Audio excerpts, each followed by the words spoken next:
I was amazed at how highly detailed the imagery was, and how I was able to use that imagery to make specific identifications.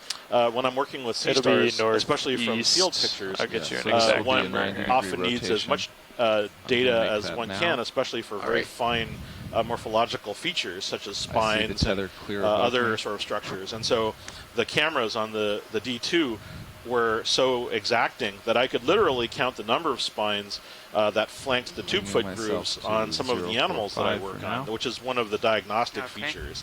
And I've been able to sort of exploit lots of the very numerous images that are created by Okeanos in order to document feeding, in order to identify species, and when I say to identify species, I mean, take it right down to a very specific level that I would normally need specimens for. Specimens are an important part of what we need. What I do, you guys are on the right track and there. Sometimes really good pictures can either complement, I dare say even replace that at times. And so the imagery is that good, and there's so much of it that I can often put together a very cohesive picture. I often think of it as kind of analogous to the way that analysts can use hundreds or thousands of satellite pictures in order to put together a cohesive picture of something that's going on in a geopolitical or other geological type of sense. And so I really do think that what I've done with a lot of the Okeanos data is comparable to that, is basically to use a lot of the video data, a lot of the imagery, and put together a cohesive professional presentation for what I've learned about many of the animals that are present in the deep sea. 10? About 15. And this is Brian, just to expand upon what Keli was saying. The technology is really important, and obviously you can't do telepresence without the technology. But the technology doesn't make telepresence. It's really the SOPs and the sociology of the way groups work together that make telepresence successful. And you have to kind of tailor that for your operation to make sure you have information coming off the ship in a standard and expected way, so that scientists or investigators on shore know what to expect and don't feel left behind. NASA's actually done a lot of really interesting research looking at the conflict that builds up between mission control and the astronauts. The mission control always feels like the astronauts are kind of going rogue, doing their own thing, and the astronauts often fall into this trap of feeling like mission control's big brother always looking over their shoulder. And we experience that too a lot of times, where you have this natural rivalry or kind of annoyance builds between the people on the ship and the people on shore. So you can mitigate that by having really regular touching base with each other, having dive plans coming off the ship, or having meetings on a regular basis, so everyone knows what's going on and there's a known way of communicating the information. And that really has to be tailored for each individual use or utilization of telepresence. Telepresence isn't just, I'm going to stream high-quality video to shore with no accompanying information, situational awareness, metadata. That's not very useful. And so I think that's where a lot of, I think the heartache is coming now. The technology is getting pretty ubiquitous and easy to put together. It costs a lot of money, and you have to have the right person how to run it. But the art form right now for telepresence is building the structure of how the individuals work with the data coming off the ship. One example, I personally find supporting a cruise via telepresence from shore way more difficult than being on the boat. Because if I work 16 or 18 hours a day on the boat, that's all I have to do. Someone else cooks for me, someone else does the dishes. I just have to walk down one deck to the galley to get food. So when I'm on shore, my wife's texting me going, hey, are we doing dinner? Are you coming home? When are you going to be home?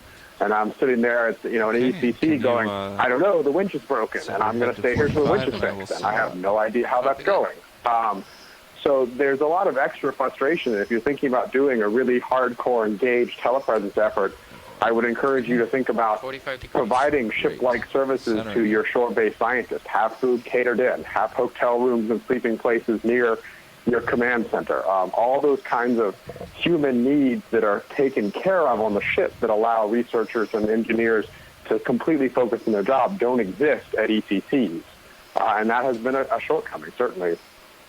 That's really well said. Thank you, Brian. And I would also just reiterate that being really clear to the shoreside team about what they can expect from shipboard operations. We do kind of have a daily routine out here. We do our daytime ROV dives, and I can tell you right now what the general layout for a day is going to be. Of course, not considering potential weather or mechanical incidents, but basically we wake up, have breakfast, deploy the ROV. As the vehicle is descending, we have a pre-dive briefing to provide any updates to the scientists on shore about what's being planned. The vehicle arrives on the seafloor like we just did. So you will see shortly a number of other scientists now that we're on the seafloor joining the chat room, joining the sea scribe and annotating the dive and communicating with the onboard scientists about what we're seeing.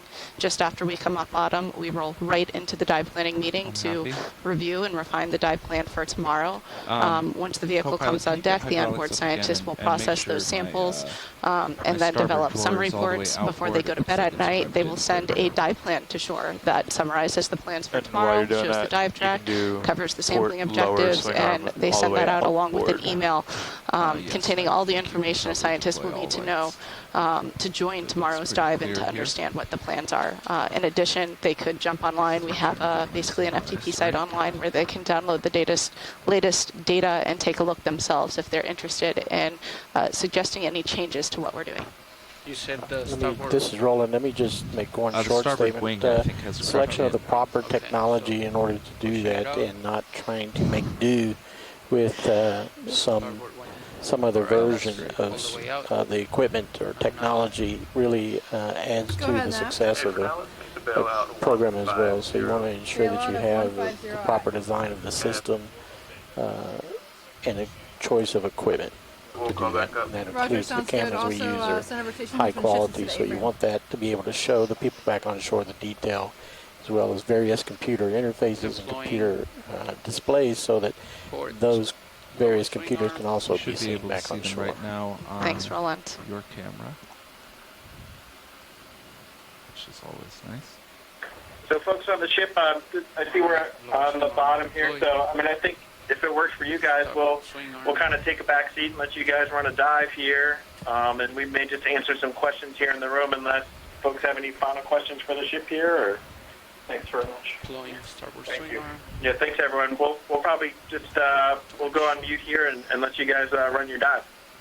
Sure, and feel free to ask any questions that you have as we start imaging some of the animals here. No problem at all. Yeah, so, happy to answer. Okay, maybe if someone could tell us a little bit, we've got the RV pilot screen up with the sonar, some of the RV information. If someone could tell us a little bit about what we're seeing there, and then we'll just kind of, sit back and hear what you guys do. We try to stop it before it hits the if mechanical you want. stop. So this is Roland. So currently in that quad split screen on stream 3 in the upper left, we have the primary ROV camera. In the upper right, you have the ROV pilot's graphical user interface, or we refer to it as the GUI. This is what the pilot's actually using to visually see the condition of the ROV. There's lots of sub-screens there as well that he can call up.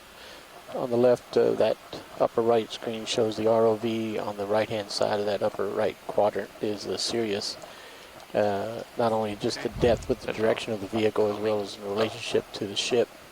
In the bottom left of that quad split, you'll see a red square surrounded by white, and that's what we call our HIPAC, or that's our underwater map that our navigator is using to coordinate with the pilot and the ship to position the ROV and the ship in the area of survey. In that bottom right, you actually see a split screen, blue, purple, green. That's the sonars. The left of those two sonars is the ROV, and the right side is the Sirius sonar. So that gives various computers that we can switch around depending on shoreside needs. And at the very bottom, one of the more also very important things is the clocks. Do we usually ramp down? All of our data associated with these dives are synchronized down to the milliseconds, including the video down to a 30th of a second. So anything can be coordinated. Roger, pilot, go ahead. Hey, I'm not sure who is involved with this event. I'm talking to you this morning, is that correct? Okay, thanks, Okeanos Explorer. This is that's correct. this is Silver Spring. We're just going to have some offline discussions here, but we'll let you guys start working on your dive. All right, thanks, Bill. Thank you. Yeah, thank you. Thank you. let's go ahead with this coral that's right here in bottom center. Sure. It's a good starting point.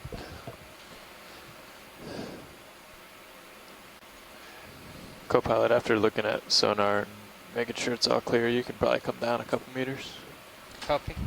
Nothing, no risk. So hello everybody, this is a live broadcast from the NOAA ship Okeanos Get Explorer. a little bit more of your And light. we are on his a view. seamount that's southeast of Johnston Atoll, and we're calling it the South Johnston Seamount. Hopefully, if that's not the proper name, then perhaps Dr. John Smith, I see who's in the event log, will correct that. 15. And we'll talk a little bit more after we first image this deepwater coral. So Scott, I got an idea on this one. I think I know what it is, but I'd like to hear from you and Asako and get your opinions as well. We've got a octocoral here with a brittle star. I think you're... Well, this is certainly a member of the octocoral family Primnoidae, and I think I would not hesitate to say that it is in the genus Narella, which we can tell by the orientation of those polyps and the scaling appearance of the polyps. Narella tends to have 3 or 4 large scales going from the base to the tip where you see the tentacles. I know you like to go to species. I'm not as comfortable, maybe, Bower's Eye. I never remember which ones were lost, Bower's Eye, Nutting Eye, but I'll let you deal with the species. And then in the center there, as is very typical for these Narella, especially in this cluster of species, there is a lone brittle star, an ophiuroid, with its arms wrapped around there, and I'll let Chris Ma talk more about that. Co-pilot, can we get lasers? So this is a member of the Ophiuroidea, which are often referred to as snake stars or brittle stars. We can actually see another more typical member of this group on the bottom to the left there. But these in particular are covered with a fleshy skin, and they have a different skeletal structure, which gives them a little bit more flexure and ability to wrap around these coral hosts, which they're often found on. These are often very close relationships. These ophiuroids, or these snake stars, live on these corals for quite a long period of time. They're not predatory. They just live on them to take advantage of the water current as it flows by them. Roger. So, Scott, initially I thought this could be something like Calyptrophora wyveli, which is down-facing polyps, and it looked like it had, I don't know if you call it sort of, not dichotomous branching, but weird sort of branching, but I changed that after a closer look. And I do want to go to species on this, at least a tentative species. This could be Narella dichotoma with the base that's completely clear of polyps, and just the dichotomous branching, which I thought I saw. But anyway, Narella, I completely agree with you now. Yeah, that's another view of it. And yeah, it's definitely not Calyptrophora wyveli. I would suggest Narella dichotoma, but I could be wrong. Maybe safer to go with Narella, as you suggested. I think we're good with that one. Okay, come on out. Okay, so we've got 2 of those. So we know we've got these primnoids on it. There's also an unbranched icidid or bamboo coral in the background, and then there was a leaf sponge. But if either of those are in the direction we're headed, that would be great. Yeah, we're headed about this way, a little bit more to the right, maybe. Okay, well, maybe we can take a peek at this unbranched coral. Sure. Okay. Might also check to see if we're interested in rocks. The seafloor here looks like it's manganese-crusted, potentially manganese-crusted consolidated sediment. It's pretty flat. All of this black rocky material is very heavily coated with manganese crust. Those of you who have been watching the Okeanos dives know already that this manganese crusting is a precipitate from seawater that takes place over millions of years, and these very old seamounts have a lot of this precipitation product all over the exposed rocks. 38 kilohertz is on, the 300 is not functional. You've got little sediment pockets in between, so it's not surprising for relatively flat terrain to see this type of substrate. So this is indeed a bamboo, and Scott, I'm going to let you take over at this point because this is one of your babies. Yeah, so we're looking at another octocoral now. Nice view of the 8 tentacles. That is the hallmark of all the octocorals. This is in the family Isididae, which is one of the 3 major families in the deep sea that show a lot of diversity. And you can see that this is unbranched. It gets the name bamboo coral because it has a nodal structure, so it's similar to a bamboo plant in that you see this white part of the skeleton right through the tissue that's made of calcium carbonate. And then every so often you'll see a black area that is made of protein. Those are referred to as nodes.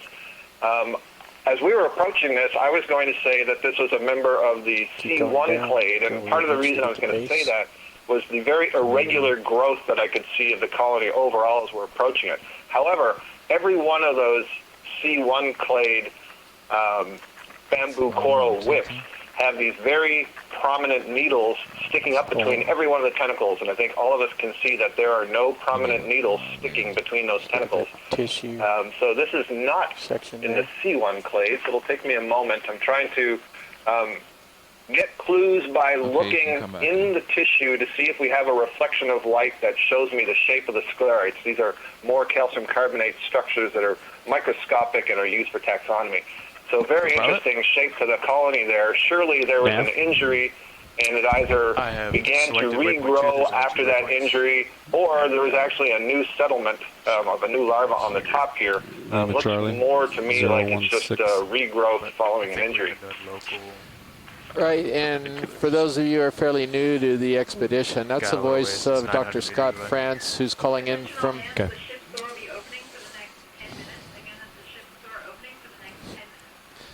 Okay, let me start again. That was Dr. Scott France, who's calling in for the University of Louisiana Lafayette, who's an octocoral expert and is particularly experienced with this type of octocoral, as well as a lot of other different animals that he's expert in. So thank you very much, Scott. He's probably looking through his references right now, so we can continue on. And there's an interesting... Actually, Chris, I should have pointed out, what we were looking at there while you were talking was where the live tissue of the coral ended and the bare skeleton was seen beneath. I should have said that while we were doing the close-up. I apologize. But it's a good indication that all of these corals are asexual organisms. That is, they can continue to bud off new individuals through their life that all remain connected. So that tissue in one area of the colony or the animal can be stripped away, can be eaten, can be preyed upon, but the entire colony can remain alive. An offshoot of that, and one of the things that's in our favor is that we can take as a sample and feel pretty confident that the colony will remain alive in place. So when we do sample, we always try not to take the whole thing so that it continue to grow.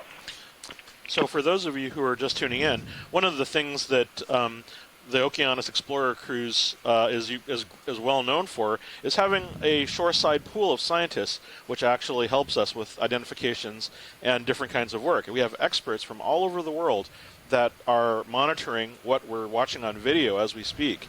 Right now, we have scientists who are monitoring our video from Japan. We have Asako Matsumoto from, I forget, is it the Chiba Oceanographic? Chiba Institute. We have Scott France, and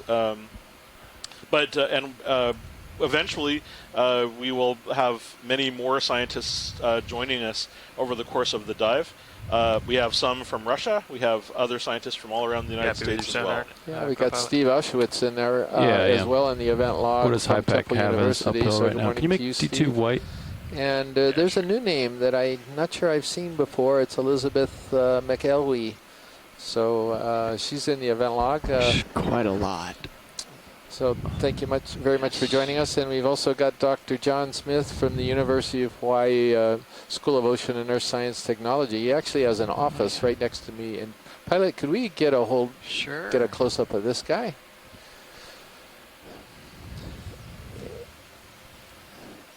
So Dr. John Smith is also a geologist, and I'm not sure the word has gone out yet, but he may very well be the science lead for the next cruise to the musicians. Micro close-ups. So stay tuned. Stay tuned. He's going to be one of the science leads. Copy. Not too steep a train here Tina today. Molitsova from the Shirshov Institute of Moscow is not with us yet this morning because of the time difference. She comes in usually about an hour or two from now, but this is one of the animals that she's very familiar with. This is a mushroom coral, and it's in the genus Anthomastus. Or at least something Anthomastus-like. It's Anthomastus. This is a pretty distinctive one, but I'm going to check on the reference right now because the name changed just a little while ago.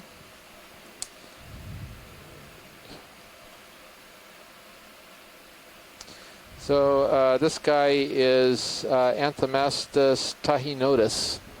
We used to know it as something a little bit different years ago, and then it's been upgraded, the name for that one. So this is a soft coral, also called an octocoral. And one of the great things that we're seeing with the video is that it has 8 feeding tentacles around the mouth. These are all polyps which feed into the main body. A large fish in view here, colonial organism. Dark these are what they use to feed themselves. Possibly 2 of them. 2 fish in the serious view. Let's zoom out on, it's Sirius, huh? So we might not be able to get a hold of those, or yeah, they're drifting near the bottom. Yeah, just by the shadows. The videographer Roland Bryan has just spotted a couple fish near the Sirius, and we're going to see if we can spot them because we don't see fish that often on this type of substrate. Should be off 90 degrees to port, drifting underneath. So when we do see them, we want to try to document them. Yeah, video. Keep D2 in view so pilot knows where they are. There's 2 of them here. Should be. There is he right over there. Levi, the co-pilot, is pointing. We'll there he is. He's off to the left corner there. Left corner? Or left third of the way up. Now about third of the way from the left. Got him. All right, we've got our first fish this morning. Okay, tilting down. So unfortunately, our premier fish biologist, Bruce Mundy, is not on the line right now. I'm going to have to, I think I know who this guy is already. I came up a little bit. Don't we have a good visual of it anymore? Do we have Ken Sulek this morning? Not yet. Oh, okay. All right. I think he's asleep. So does this involve the word cusk, Chris? It could involve the word cusk. I like the word cusk. It has a nice cusky feeling to it. All right, so Chris, show us what you've learned about fish participating with the NOAA cruises. What is the common name of this guy? I believe, Chris, that this is called a cusk eel. And you would be right.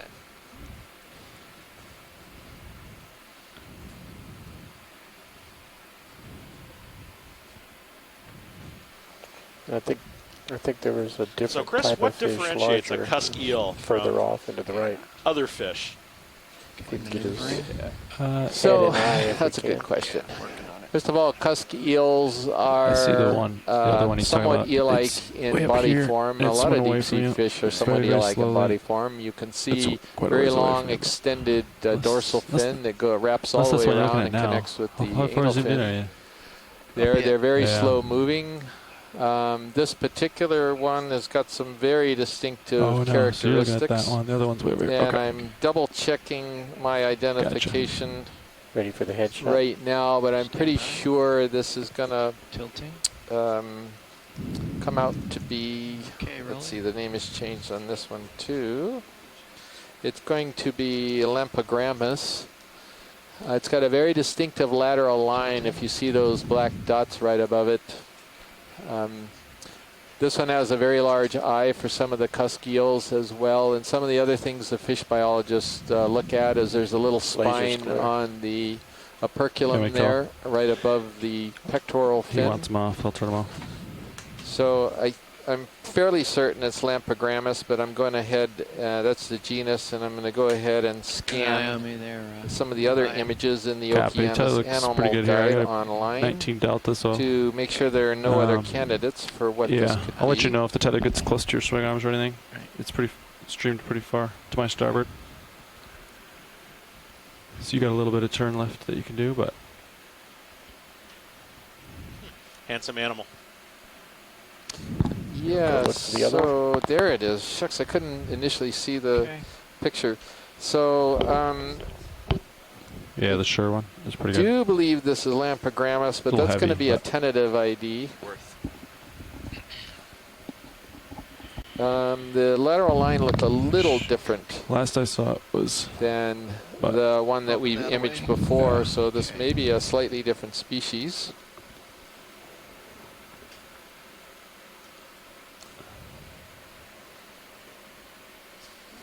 I think it was more starboard, wasn't it? Yeah, he's doing a search pattern here. So when we're logging it here and we're not absolutely certain, we go ahead and put a little question mark in the log. There he is, dead ahead. And that kind of denotes it's our best guess, which they all are, of course. The other thing about Lampagrammus is it's a very large cusk eel. So Roland, is this, I'm sorry, I was looking down annotating. Is this a different fish? Yeah, this is a second fish. Oh, wow. Oh, so it's the same, yeah, it's two of them, which is pretty rare. I don't think I've ever seen a pair of this genus together. Wonder if we could get a close-up, which I think you're going to do. We could thank our co-pilot for his good fish eyes this morning. Yeah, we're fishing for a better view here. Oh, man. Don't acknowledge.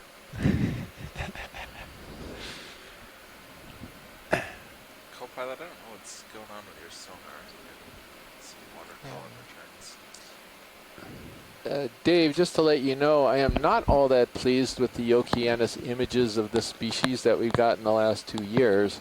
I think that first one, you've got one that's going to make the next version of the gallery, for sure. Still has that problem. Okay, I'll see if I can improve on that.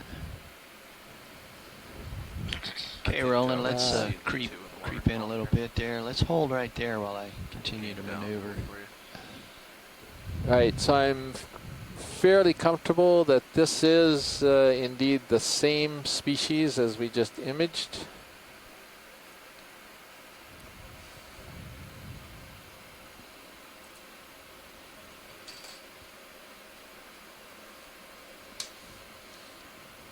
Do we have the lasers on, or can we at some point get an idea how big he is? Sweep him up there. There we go. There. So these are 10 centimeters apart. So this fish is almost a meter long. So this is a pretty good sized fish.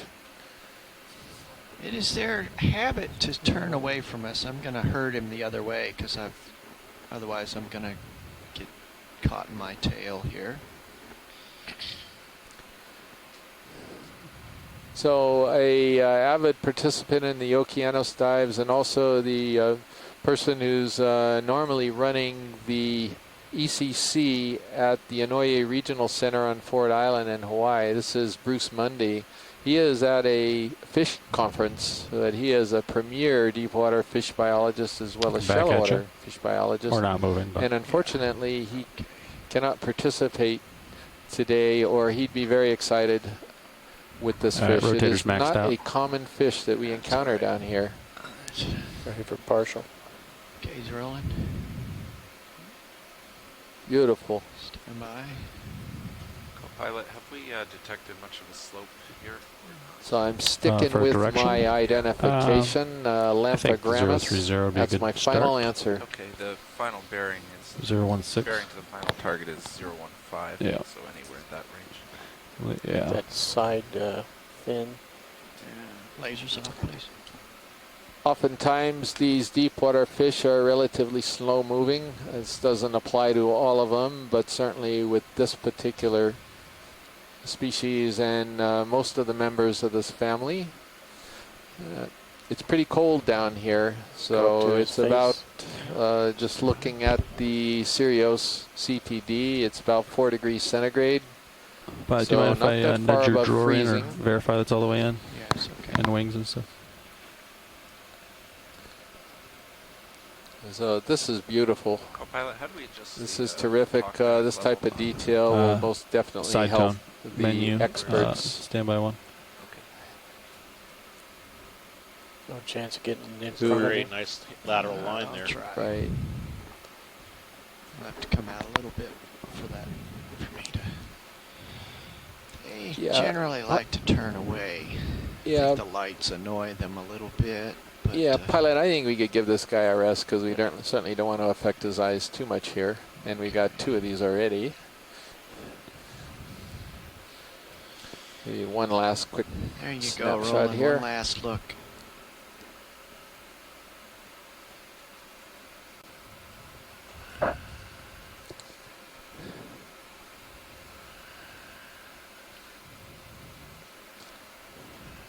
That definitely looks like an annoyed face.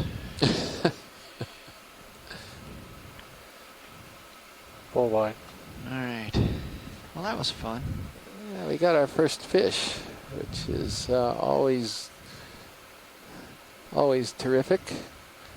Again, they're not common on these hard substrates. They're more common on soft substrates in the deep sea. Sponge with a potential star on it. That's a dead sponge with maybe a brittle star on it. Maybe we could take a quick look at that.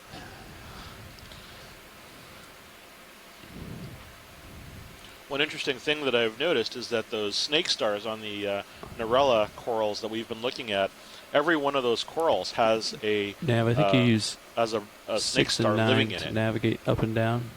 Okay, it's like but I think my a RTS very might be locked tightly up because I can't get any of the developed to come up. relationship, and it's always fascinating to me how each one happens to have one. And so this is a dead sponge, and what we're zooming in on is a bunch of things living on it. Particularly, this is a brittle star. This is the other kind of ophiuroid that I was talking about earlier. This one's probably in the genus Ophioplinthaka.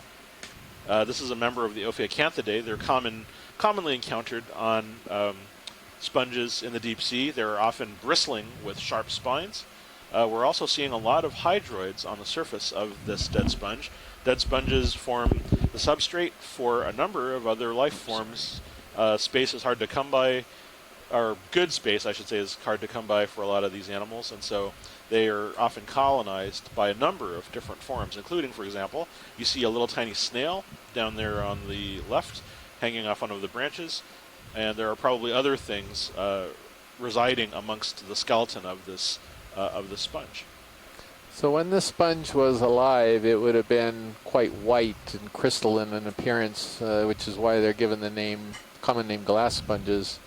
But it is dead and it has no way of cleaning sediment off of itself, and so it tends to accumulate sediment and starts acquiring a brown appearance. This sponge is very distinctive.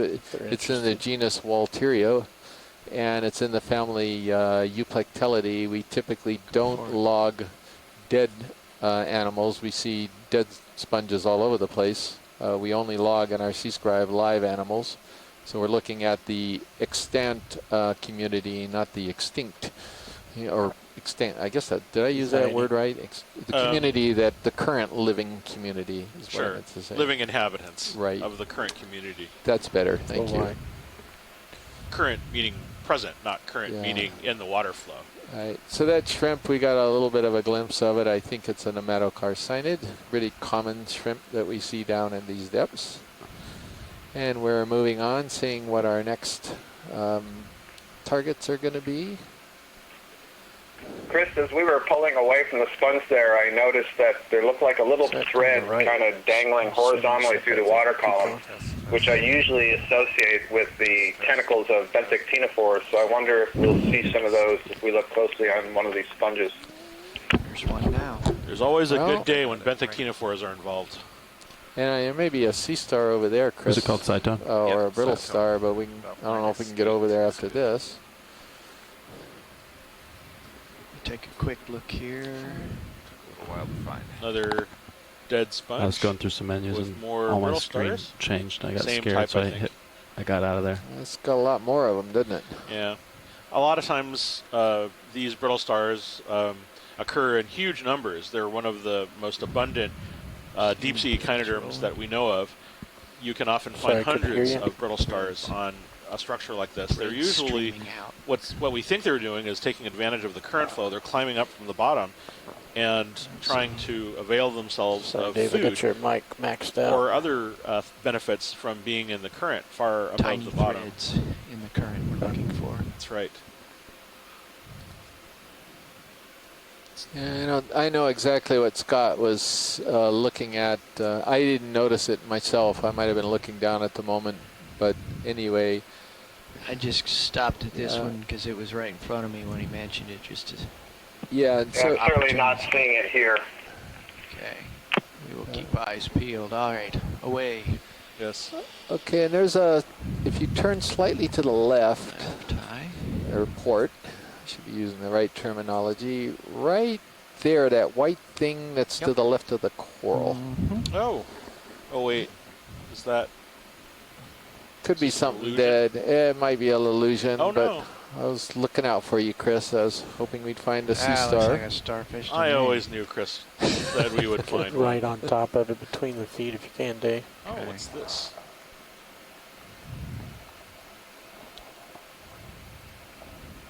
Ooh. That coral in the background is the same one that we've seen earlier. We imaged 2 of those.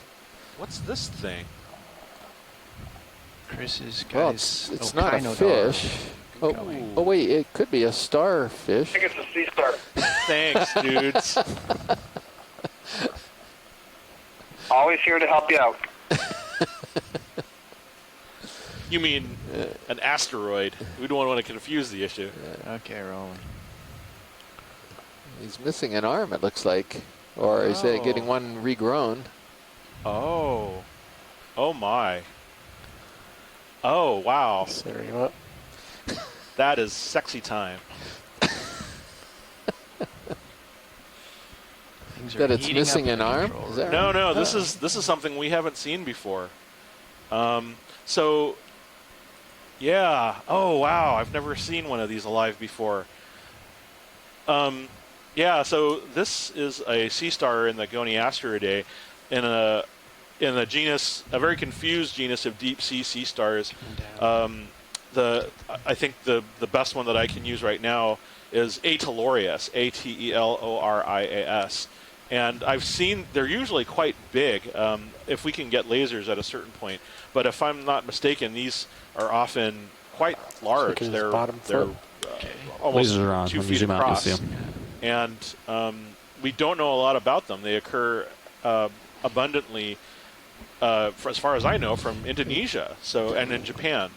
Pilot, stand by, please. Chris, first of all, can you help me spell this? A-T-E-L. No, I got it right up here. A-T-E-L-A-O. Oh, A-T-E-L-O-R-I-S. Atel. Okay, is it A-T-E-L? Yeah, O-R-I-A-S. O-R-I-A-S. Yeah. And then the second question I wanted to ask you is, do you think this is, it's obviously a new record. Oh, yeah. Is this something worth considering a collection event or collection for? This would be a relatively easy one to grab. He's open, or do you know enough about this where it's not of particular interest in that sense? Can you center it anymore? Right now, I think the record is enough. We can... it's very tempting, but I think if we see another one, I'm going to be inclined to snare that one. But I think we can. There are a fair number of these in museums. I've never seen one alive before. It's very impressive. So yeah, we can move on. I mean, having gotten some video of it, I think that's really great. But we can do lasers. Pass on a collection here. Okay. Thank you.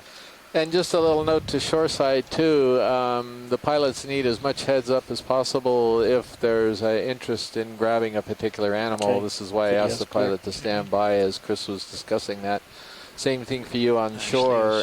If you're pondering and you see something that's really unique and that would, is potentially a new species, the quicker you can put in a request for a collection that we can discuss with the participants, the better.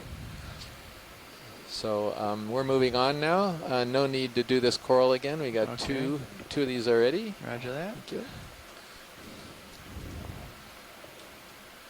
And that was another one of these Narella primnoids.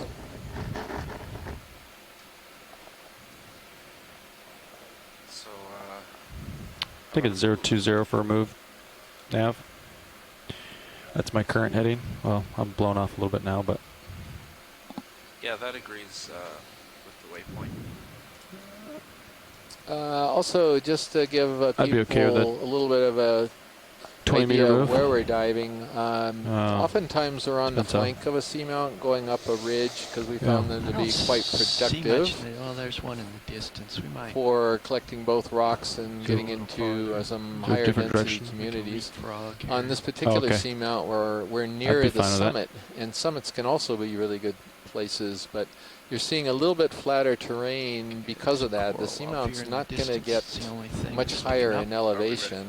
We are going to be working our way up to the very top front here today, but just so you're aware of where we are.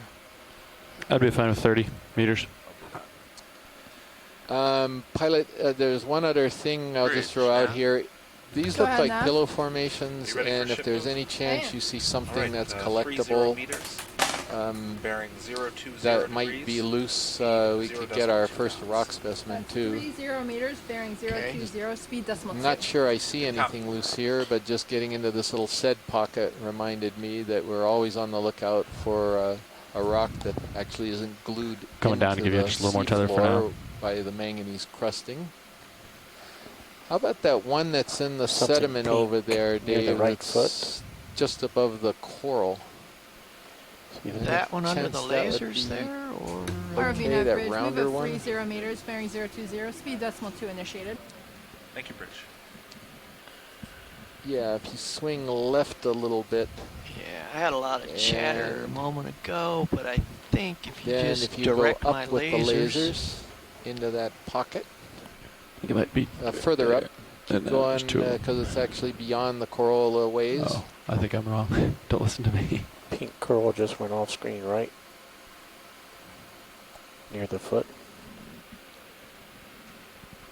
So say again, because I see Excuse me, I'm sorry. I see many. Okay, how about see the one that's kind of in that sediment area to the left right now, before all the sediment kind of peters out in the background, that larger all sediment far pocket? off, all by itself there. Yeah, I'm just wondering whether that might have enough girth and might be loose. Yep, now we're coming up on it. Yeah, I see what you're looking at. Is that too big or would that work? We'll see.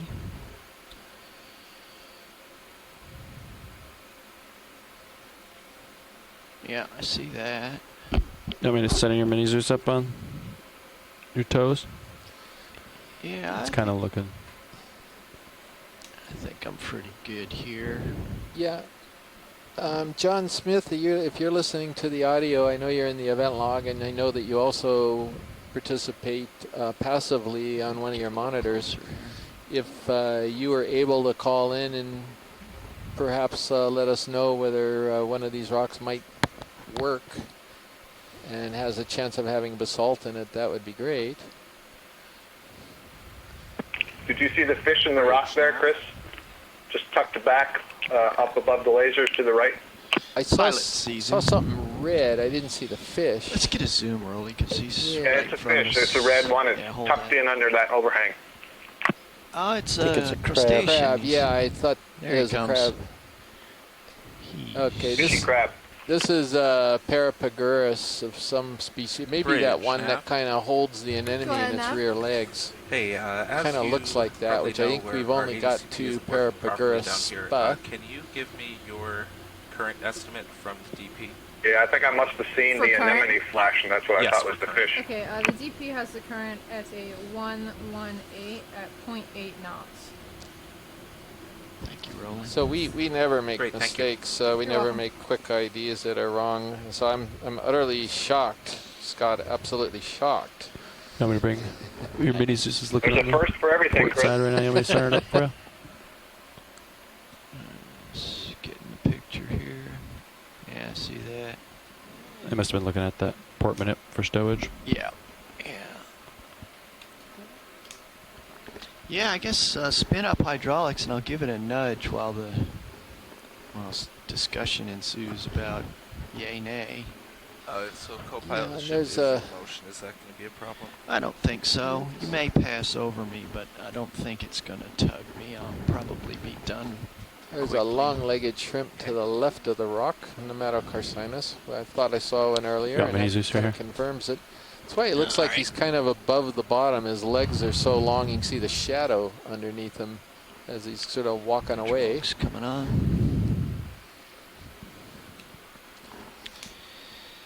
I'm gonna go for Port Rock Box if it's doable. Sounds good.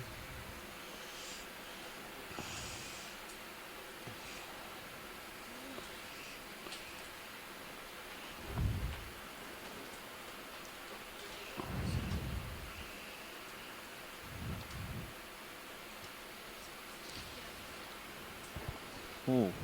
Yeah, there we go. There we go. That is a gettable rock. Let's get So if you want to do port, yeah, you want to open it up.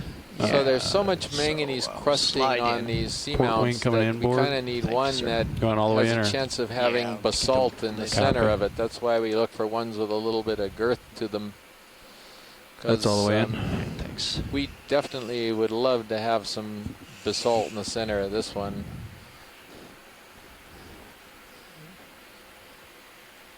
The seamounts in this area, in this monument, is part of the Johnston Atoll unit of the Pacific Remote Islands Marine National Monument. There's a lot of seamounts in this monument unit, and they have a very confused geologic history. So it's quite important to grab some rocks and try to give the geologist a chance of untangling just about complete. Their history. Great, thank you, Bridge. Oh yeah. We usually spin it in front of the main camera. All right, stand by. Jaw lock. Yeah. And if we could do, a little spin, see if we Can we take your rotator and rotate up a little bit, or? Please. Associates. Coming up. Let's get it out here in the spotlight. Okay, rolling, good to go. Holding there. Yeah, so that's Rotator quite heavily back to you. manganese crusted. You can see by all the bumps on it. There's some brown material. I'm not clear what that is. Pretty certain that's the scrape from the... Oh, good. Okay. Yeah, that was... I mean, no good. Well, it tried to get away from me, but I grabbed it. No, I just didn't want to see an associate like that. Would be a real pain to scrape off tonight when it comes up. There is a tunicate or something, a sponge. And what's the... Yeah, I see that one. What's the yellow thing, do you think, like Chris? a tube from polychaete or something. Or possibly a foram. I think we'll be fine. There's a sort of this looking down at sedimentary 75. formed, couple minutes cylindrical left to structure hanging off the side. Continue to rotate. But yeah, definitely at least two things there. Yeah. Okay, Rolly, I need to put this in a box before it gets away. Thank you. Okay. Tell me back down. Heavy rotator now. Come down. Yes, port forward rock box. That's it.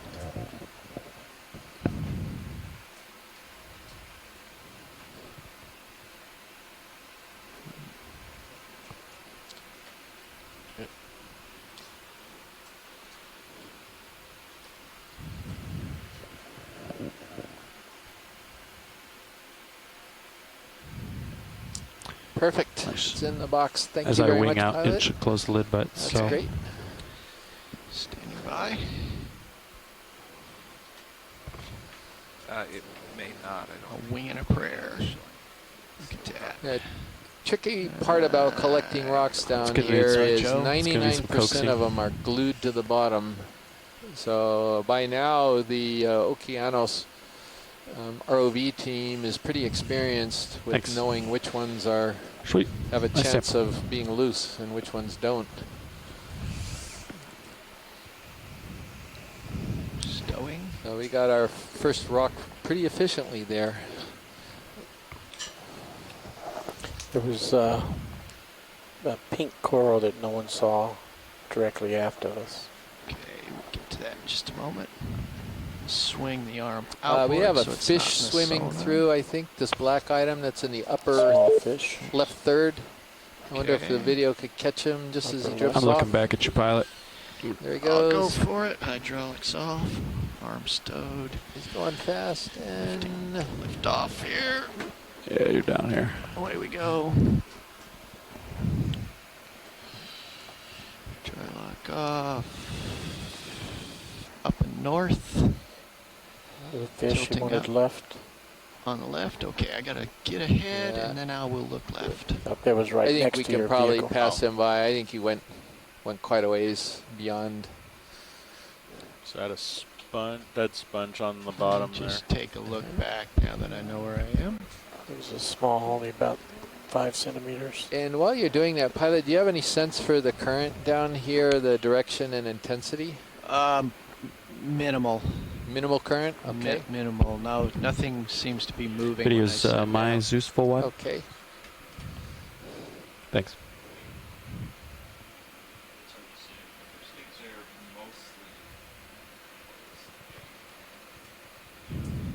One of the things that's long perplexed me and others are why some of these communities that we see so patchy when it seems like there's lots of area here for fauna to settle and grow.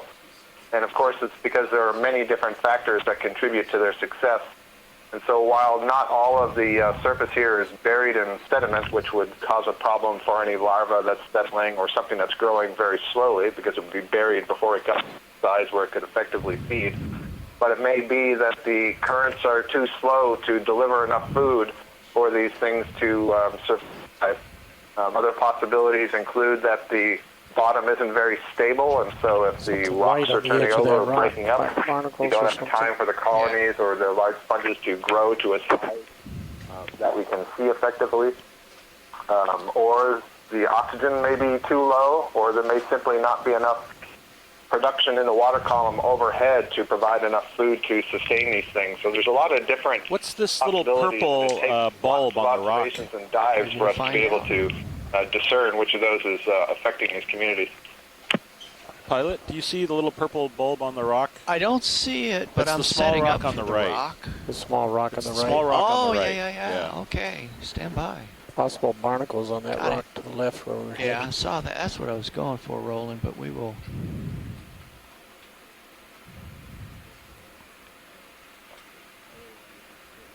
Co-pilot, are you watching A little bit of zoom. Lima Charlie.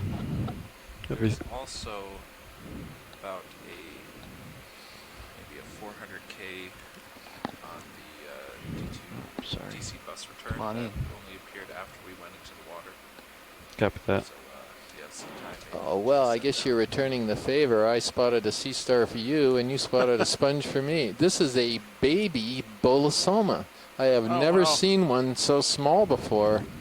So these are a glass sponge. It is a glass sponge, and it's in the family Euplectellidae, and it is a stalked euplectellid in the genus Bolosoma. And that's wild. It looks just, the form is basically identical to the larger adult forms.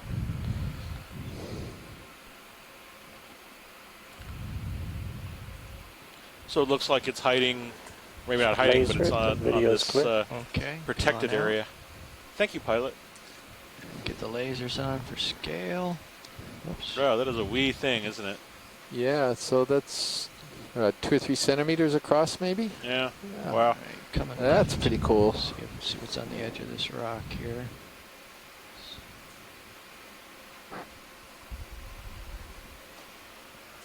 So there are things settling on the rocks. They're just not. Oh, look at this.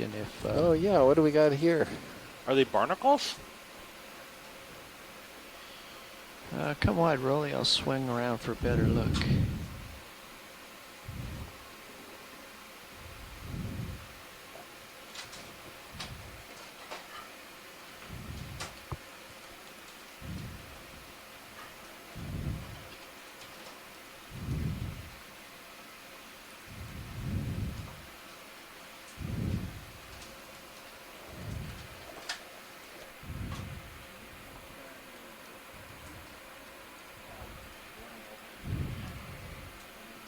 Okay, now we can go in. Video's in conference. He'll be back in a second.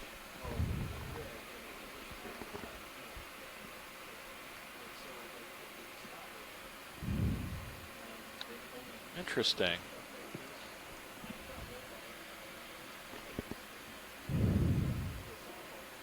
little more zoom there, please, Roland. Oh yeah, Thanks. they are barnacles. Focus.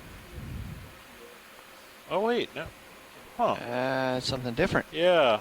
That's interesting. It looks like they are little round pods made up of sedimentary material, sort of adhered together. This could be a foram, or it could be a sponge, perhaps. Navigator wants to keep pushing. They're quite small, but they seem to I be turned to comparable port to keep you size in the view, little, okay. I think textures on the surface. to get to But, waypoint not 2, overall barnacles, as I direction is thought. about a Maybe, 015. Something a little more unusual. Interesting. I'm looking. Okay, thank you, We'll pilot. get the ship moving. Yeah. I'll catch up. Okay. Rolly wide, please. Let's go. 015. Yeah, let's go 015. He'll come over and center up.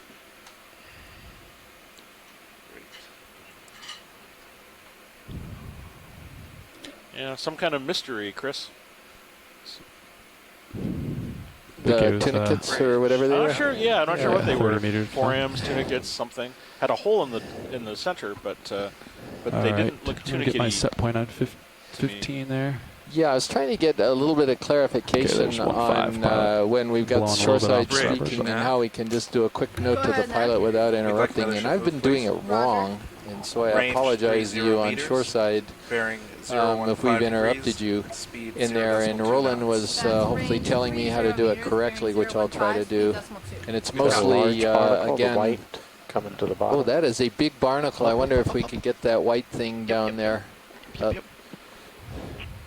There he Glad is. to hear you say that, Chris. I was send you a message about how to communicate to the pilots without actually talking over shoreside. And I just wanted to let you know that shoreside, we apparently have lost video, so I don't know if you can still see us in the chat room. Okay, I'm gonna have to we can hear you on the telecom, but there's multiple reports that the video is gone. Copy shoreside. We'll investigate. Average, We're still 30 streaming here. meters, bearing 015, speed decimal 2 initiated. Thank you, Bridge.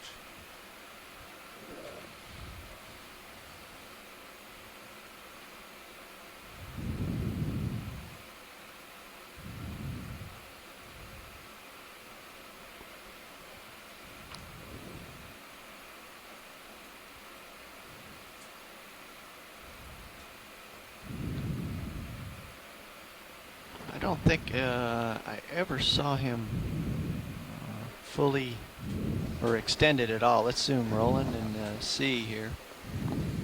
Is anybody home? Oh wow. Huh. Yeah, so these are these giant barnacles that we, according to Bob Van Sciak, who's now retired, but he was at the California Academy of Sciences, identified as Archaeobalanidae and in the genus Chirona, most likely, possibly even Chirona amaryllis.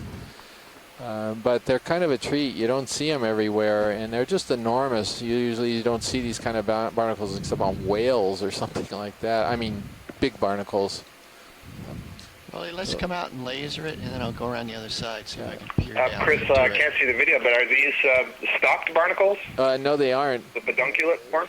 No, these are balanoids. They are not? Yeah, these are not. Straight forward on it. And the base of this thing is somewhere about 6 centimeters across or so. So it's a good sized barnacle.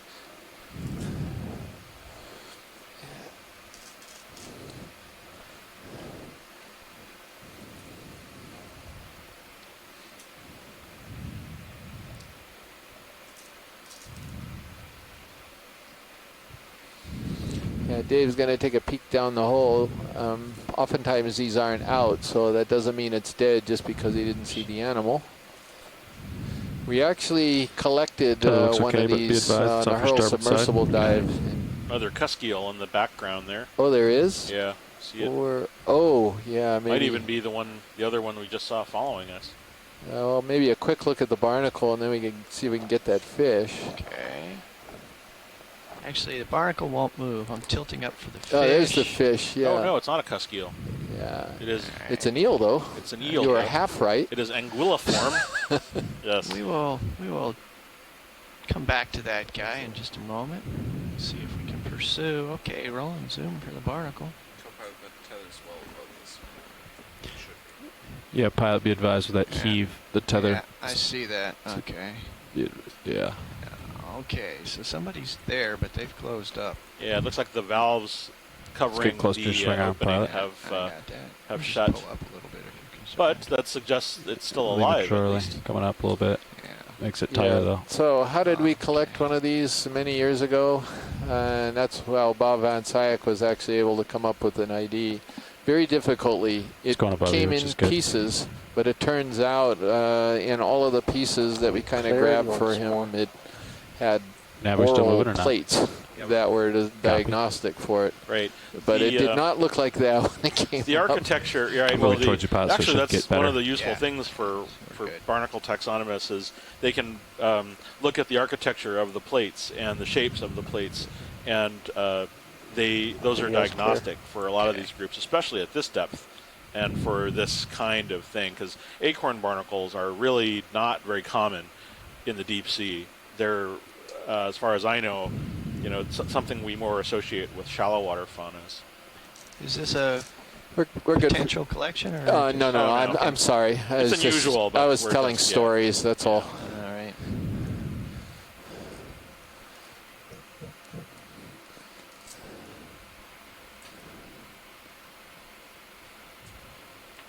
A kind of weird little mound of lava here or something on the top. That's nice. It's got all these critters growing on it. Yeah, it's got more of these primnoids, the Norellas that we saw earlier on.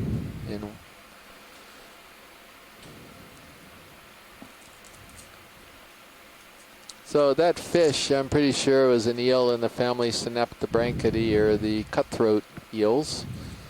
They have a very distinctive look to them, but I'm not sure I could go any further than that with the quick look we had, but they are fairly common, so we'll probably encounter another one. I'll take a look back. I had to untangle my tail there in the departure, and I think it was back this away.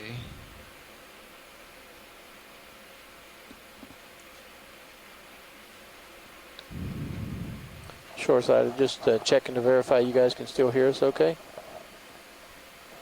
Yes, we can still hear you, Roland. Still no video streaming. Copy. We're trying to get in contact with shore. All right. To switch. I think he has eluded me. Oh, okay. Connection. Wait. What was that? Stand by. There he is. Make sure it's still there.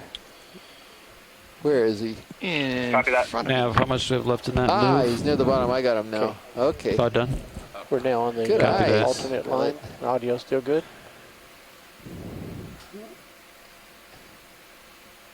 Just going off screen, pilot. Yeah. RV nav bridge. And the chase is on. Go ahead.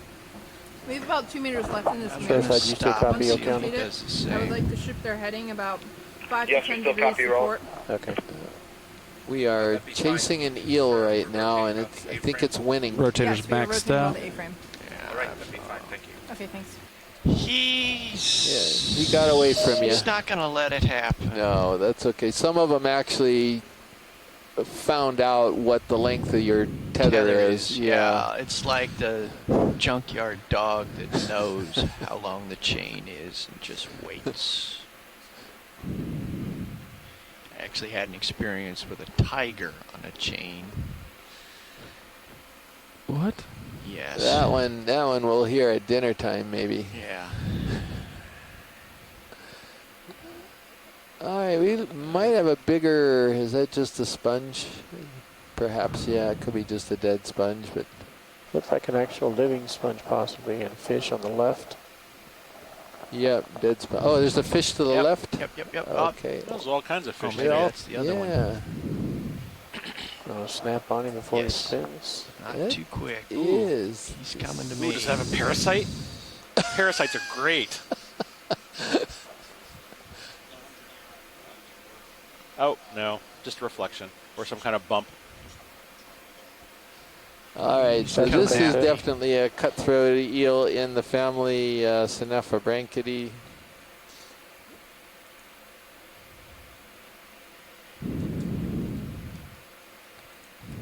Shoreside FYI, Trying to URI hide is under rebooting systems back on shore to address the issue. Okay. I'm making my co-pilot nervous here, so I'm going to maneuver back into I'm sorry, Roland, I didn't hear. where I belong. Just an FYI, they are rebooting the systems back at URI in order to address the video issue. I think we're pretty much Crab on the done right. moving. Thank you. Yes, we are. Let me No. just get back where They've lost everything.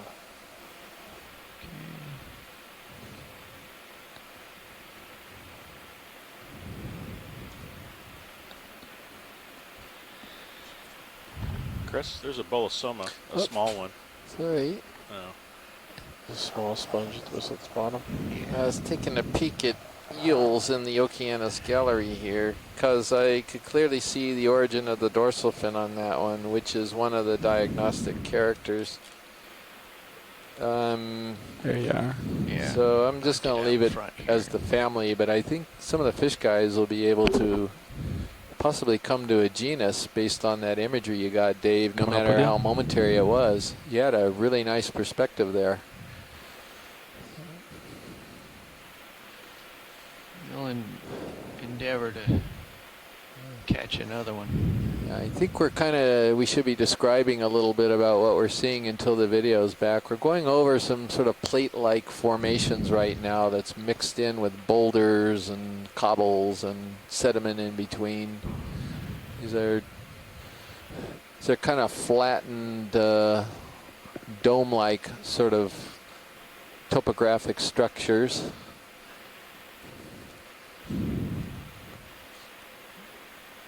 There are clear pillows here, at least I would interpret them as pillows in this area. There are pillows, what I'm talking about is pillow lava, and comes out once it erupts in very deep sort of cold water. It comes out sort of looking like toothpaste until it solidifies and forms these long sort of tubular structures. We're looking at a shrimp now. So heading change complete. And I think we'll leave it as shrimp. It could have been a Plesionic or Plesiopeneus, but we couldn't quite get a good enough view. He was moving fast. Stock center, quick zoom rolling. What is that? Dead stock. Oh, starfish. Oh. Wow. Bonus. Yeah. Okay. It's probably, I think it's Maneuvering? the same kind, though. Yeah, let's... He's going to get a closer look. Zoom, zoom, zoom. Please.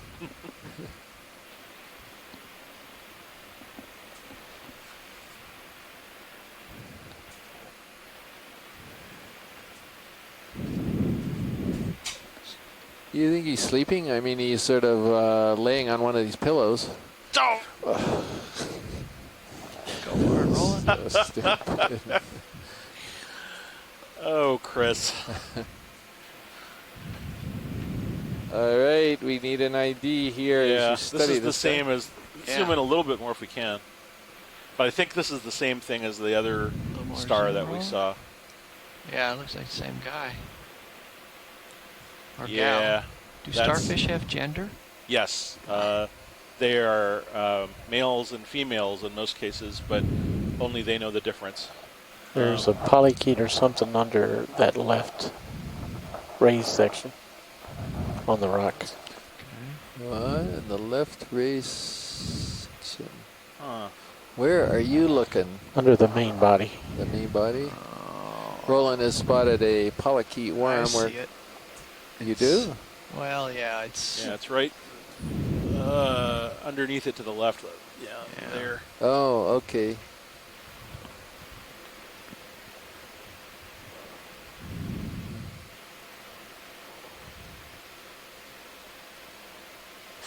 Yeah. Okay. I'm happy Just with go this. full screen. Yeah. And laser it. I'll tell you this much, After. Chris. Coming right. If we see one of these at like 1 o'clock or 2 o'clock, There you go. and we haven't collected anything yet, we're getting one. Okay, Sure. laser. Lasers. Tilting up. Well, Shoreside can't see video. anything right now to make any requests. So if we see another one of these, maybe you ought to just go ahead and request it. We're not seeing a lot of other collection options, at least at the moment. Oh, there's a fish. Zoom, wow. A nice size one. It's another Synaphobranchid eel. It's a different one than we just saw a moment ago. Lifting off, maneuvering. Lasers off, please. Going away from you. And pretty good broadside view of that one. Co-pilot, I think he should be about 7 now. Ready for another. Copy that. After this fish, I think we'll center back up and call it in. Partial zoom. I'm going to turn to keep you in view. There's a Pilot, if that's all right. Chris. Yeah, it's fine. Just One right underneath. Oh, yeah, there is. It's interesting. They're all small. Yeah, they are. They don't see any mature colonies at all. I don't know what that means. But what we're looking at is the dorsal fin, as you know, Dave, after seeing gazillions of these. Pulling out. That was a tough one. So, but I think Full the high. experts can Nice job, Dave. can figure that one All out. right. Okay, we're on the move Turn it again. back to starboard. Bridge now.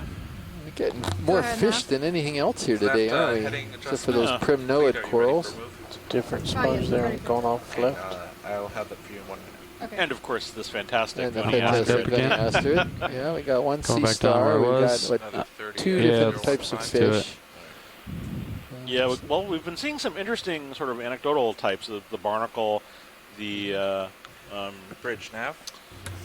Go ahead now. we passed up. We've been seeing those sort of brown Anthomastus colonies, the cusk, and then we've been seeing a fair balance of fish to invertebrates today. That's interesting. RV Bridge, be advised, you're really low. I can hardly hear you, but I caught 30 Look, there was a meters bearing sponge there in the 015 background. I was speed going decimal to 2. suggest a That's look, a but good it's copy. not. It was an will illusion. Try to get my volume up. Okay, thank you. We're still looking at a lot of pillow lava formations and mounds. And you were saying what?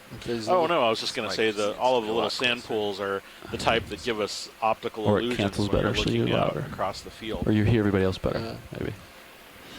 Whatever.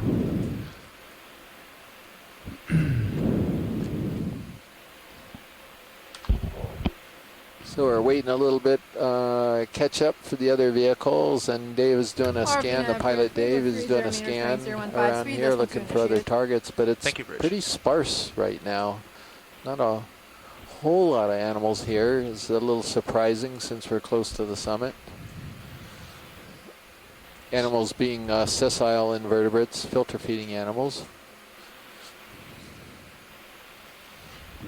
Okay, thanks, video. Well, there's nothing charismatic in view, so sometimes what I do is set down and we just macro the rocks and sediments, and sometimes spot tiny things. There's a small stick to the right. I see that. It's There's a little swimming white thing to the left. There's something maybe right a polychaete. Okay, zoom.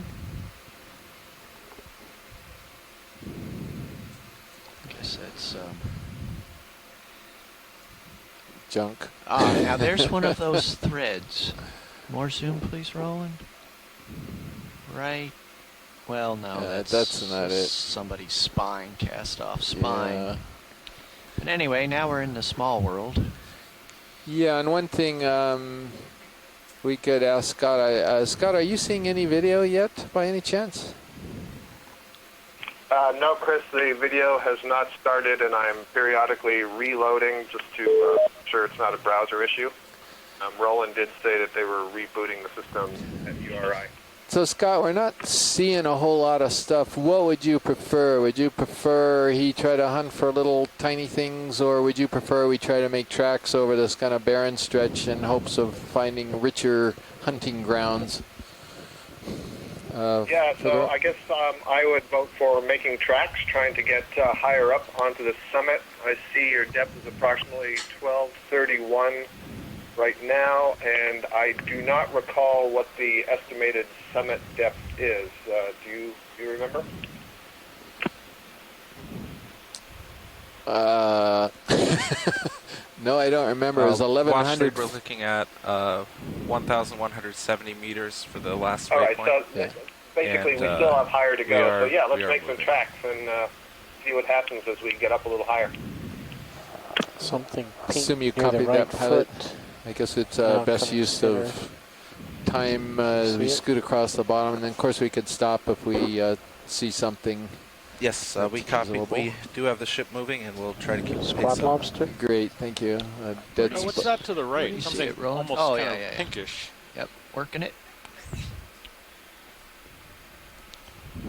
Be a little shrimp, I think. Maybe. It's a whole thing. We'll talk later. Oh, it's a little squat Little lobster. squat lobster. Maybe it belongs to that little coral that was over on the right. So this could be a Munidopsis. It's got pretty robust claws on him. Or is it really a squat lobster? Is it or whether it's a regular crab? It's hard to tell.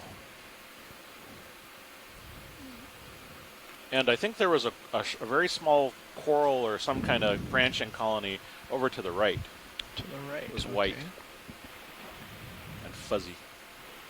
Yeah, there it is. Okay.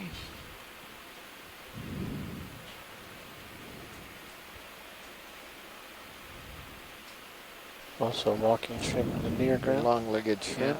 See 'em? Okay, let's get the coral, then we'll come back to the shrimp if it's a boring coral. Is this new Maneuvering. today?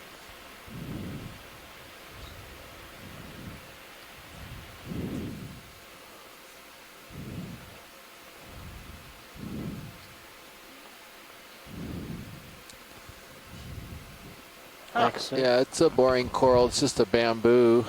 Yeah. That was for your benefit, Scott. Yeah, that was really mean. Sorry. It's a very small bamboo. Chris spotted it. It's a young one. You probably count how many polyps are on it, which looks like maybe about 20 or 30 max. I'm pretty sure it's a bamboo. It looks like it. I'm gonna pull out looking down. But I'm not. It could be a corallid, actually. I'm going to change. Can we get any closer on this? We can, yes. I mean, okay. Going to move it. It could definitely be a really small hemicorallium.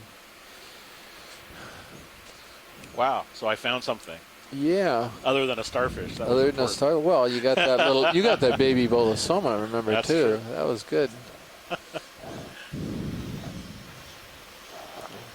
Tilt your camera a little bit more. Yeah. If we're seeing a lot of small plants, that's interesting. Yeah. How to interpret that? Yes, it's dangerous, but tempting. He's still out there pretty far. Coming right. Yeah, I saw basically a white skeleton and sort of pink polyps. That's why I immediately went to bamboo until we got a little bit I didn't see better any look at it. internodes, but No, I didn't either. Yeah, this is a hemicorallium. oh wow. This is Nearlauense, I think, Thank you, is Rich. what we're calling this Copilot genus. Move complete. You can actually see worm tubes. You can see kind of this little grooving on the main stem here. That's characteristic. And we've even got a nice amphiurid ophiuroid down. AMPHIURD. Like tilt Down up. on the left of it. Tilting. Holding for But full. it's got some very nice feeding tentacles extended. Do you want to try to get Probably lasers a on good this guy? idea to also get a proper size I'll turn them on. measurement on this, since a lot of the colonial animals we've been seeing are fairly Okay, small. video's clear. Okay. So Hold laser for is the lasers. first opportunity. So this is maybe, what, 10, not even 10 centimeters long. Going full wide. Yeah, it's rolling. tiny. Neat. All right. So the train is rolling, and that's pretty neat. Oh, that was a good stop. It is pretty neat. We had an interesting passenger jump aboard. Copilot confirms.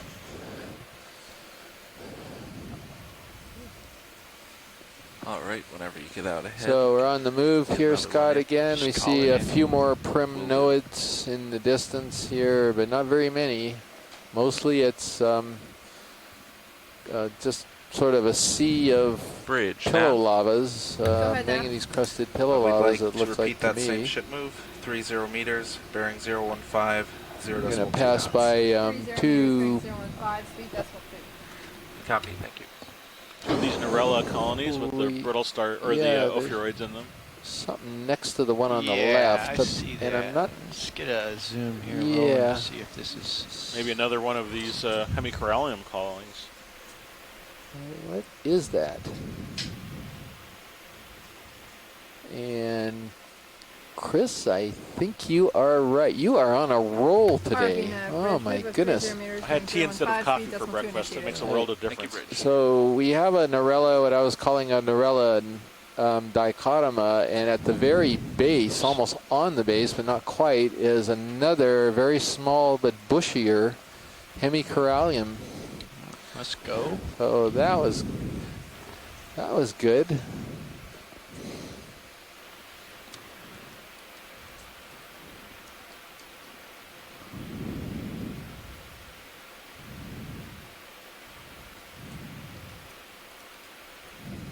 Another Narella dichotoma. And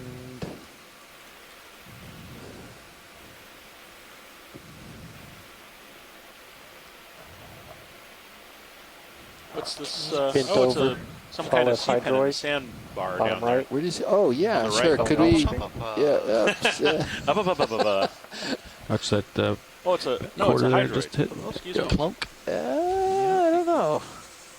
Let's get a closer look. It could. Yeah, you might. You are right. zoom. Sorry, you're absolutely. Oh, I shouldn't even question you today. Center on the head. Yeah, working it. Got it. So this is the same type of animal you might observe in a pool of water at home in a freshwater pond, except much bigger. This is a hydroid. I'm not sure which type, but it's a single animal, very large. You can see the feeding tentacles arranged around the edge, and then I guess another central set of tentacles around the feeding tube in the middle. Sometimes these have, oh yeah, here we go. You can see these in shallow water marine habitats as well, and when you do, they often have amphipods living commensally around the mouth.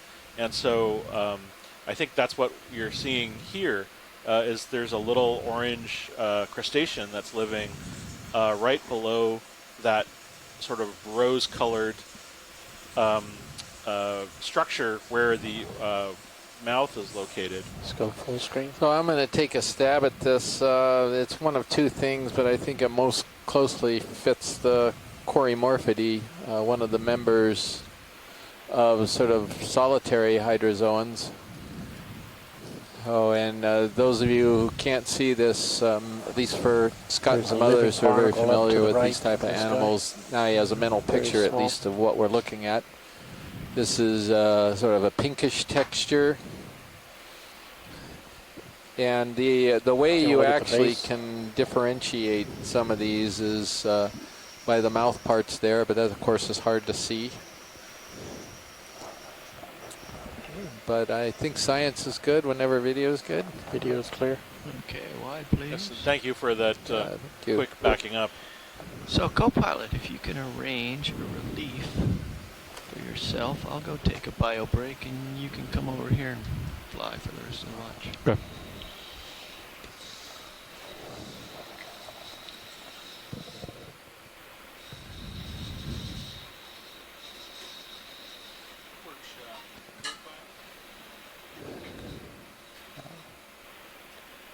Okay, it's that time of day where we're going to start doing some change-outs for lunch. So Chris has just taken off to get a bite first, and then he'll be back in a bit. And pilot, we can get a snap zoom right there where the lasers were. Yep.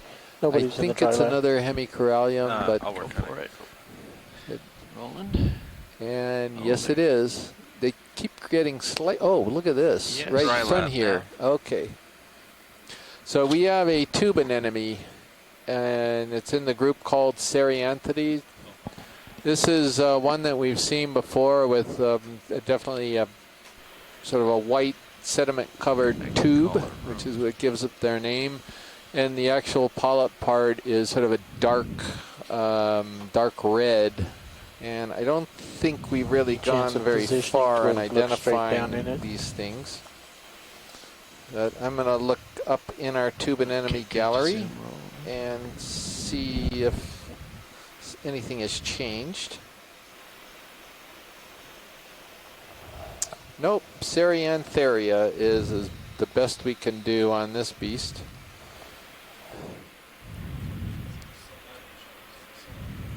Yeah, so the Cereanthids have sort of this outer ring of larger tentacles, and then right around their mouths, they've got a second set of smaller, finer tentacles as well, and that's one of the ways that you can identify them as Cereanthids. Hydrozoans have this kind of arrangement as well, so sometimes you can get a little confused, but this clearly has a tube, and it's a tube anemone. ROV nav bridge, position wave complete. 0 meters. Thank you, Bridge. Yeah, so a great shot of that one. Thank you very much. Looking down at you, about 090. And then there was a pink coral behind it. Yep. Which is what we got puppied off and distracted. Yeah, well, I'm glad you did, because that's a first record of a tube anemone. Yeah. That was something new. Do we need a zoom here? Quick ID? Yeah, let's pop in there. Quick zoom, Just because for confirmation here. Yeah, it's hemicorallium again, so Okay. that'll work. We're happy with that. Rolling. Wide, please. Must scurry. Finding Making tracks. greater, more interesting hunting grounds. They're out there somewhere. Sponge. Some sort. Like this one. Maybe we could take a quick look at this. We can look quickly. Quick zoom. It's dead. But it was a vase sponge when it was alive. Could have been something called Dictyalis. It's a vase-shaped euplectellid. Okay. Wide, please, roll. Push ahead and hand off pilot chair to Levi. But it's dead. We normally don't annotate the dead ones. So Nicola has headed down to grab a bite to eat, and we got Matt Dornbach, who's sitting in the chair next to me. Something white went off screen right. Yeah, we'll let Levi pursue that. Odd rock formation here. Back shortly.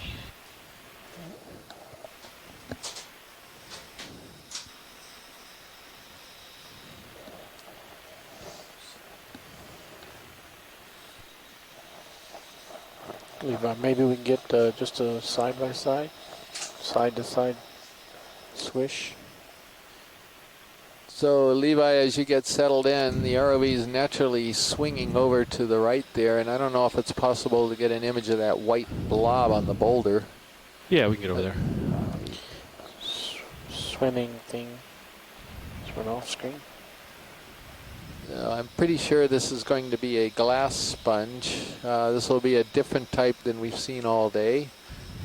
And it may very well be something related to what we collected on the second dive. Kind of this leafy, lettucey type of texture. There's a possibility it's going to have some commensal anemones, so we're going to take maybe a little bit of a close look at it. You want to get the next move in now or after this shot? After. Okay. Maybe you can frame it up as I come in. Look for any associates. See something red. Yeah. This one has got the live parts are white. It's got a mixture of dead parts, and there's creatures inside of it. So you can see very clearly. Looks like 2 shrimp to me. So I believe this is in the family Euretidae, and it's a hard brittle sponge. I think it is different than the one that we actually collected, but it It's one that we have seen, I think, in other locations. And it could possibly be in the genus Heterorete.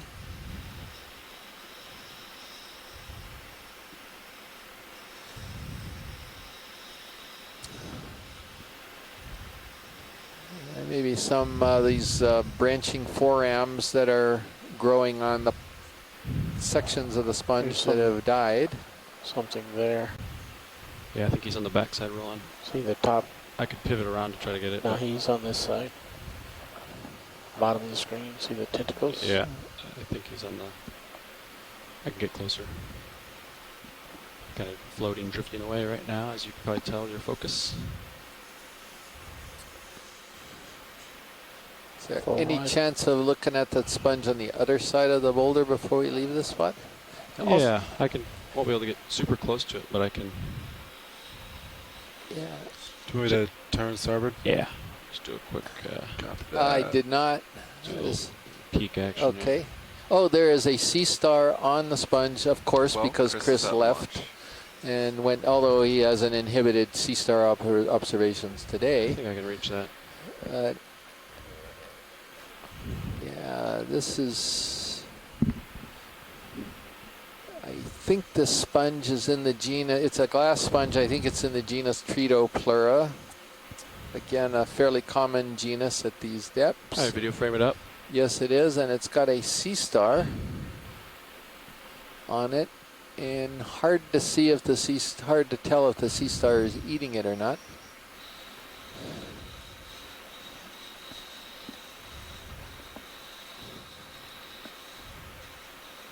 And I'm not going to hazard a guess on this star.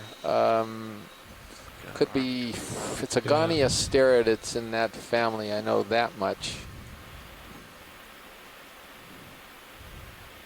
That is Maxim. Copy.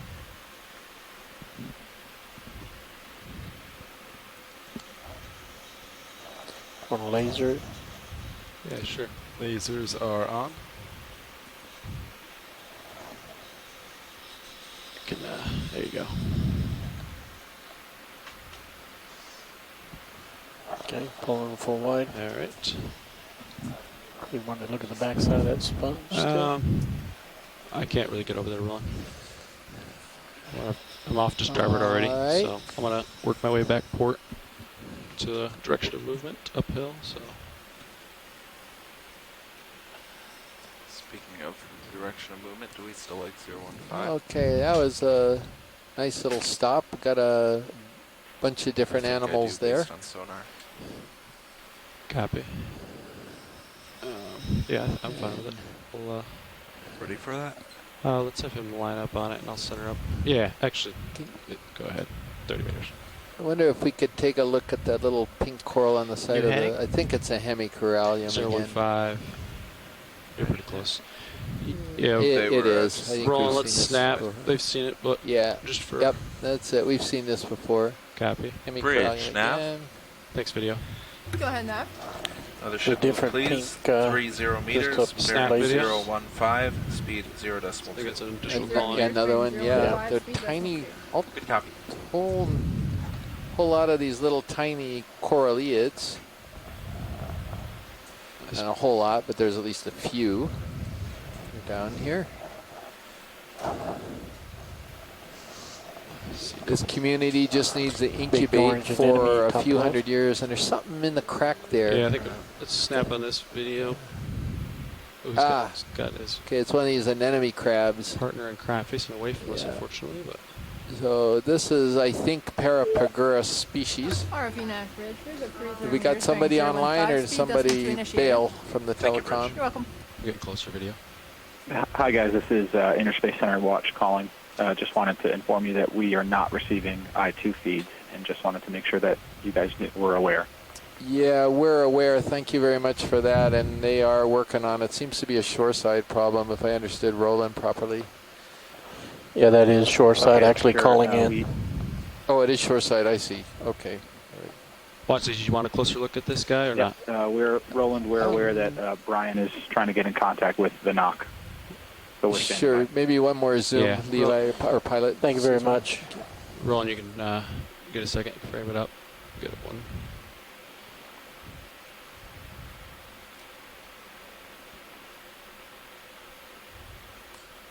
Oh, yeah, this is actually helpful. I think I'm wrong. I think this is a homolid crab, a true crab. That's called possibly Lomoha. So, he's carrying an anemone, and I'm going to double check that ID.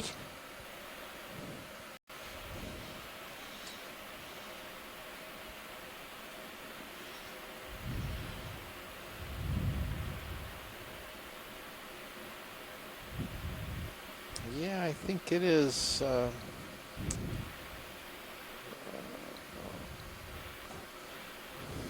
Okay, Roland. When you're clear, I think you got pretty good. Nice work. Thanks. I think there was an anemone up here, and then a coral. Also had a barnacle in that same shot. Copy. Alright. Okay, we're on the move, and there's a medium-sized anemone in front of us here. And we're going to go take a look at it. And could be in the family Hormathiidae. I think it is, as he's sort of rotating around. Getting a nice view of the stalk of it. So we are getting a few more animals. Still very scattered and sparse. You can frame it up video. Yep, so this is an anemone in the family Hormathiidae. I'm not sure we can go to genus. The only one we know in this group that's been confirmed is Philiactis, and I'm not sure it's this one. This is something that we've got some help with from Michelle Rodriguez and Nadia Samarian in Kamchatka. And it's got this very horny texture on the stalk, which is very distinctive of the Hormathiids, and it's got a little clear zone underneath the tentacles, and that's pretty much a giveaway that it's in this family. Going full screen. Copy. Get some lasers by it.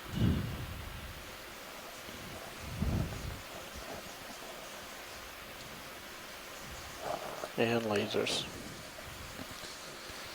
Yeah, good size anemone. It's over 10 centimeters in height from base to tentacles. All right.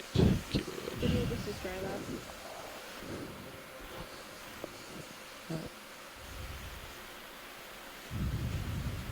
Okay, we're on the move again.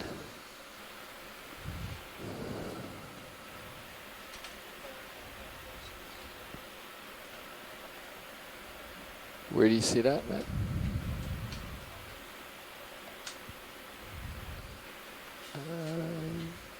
Didn't see there was a primnoid that went off screen there. Video swapping the out. one that we imaged a few times today.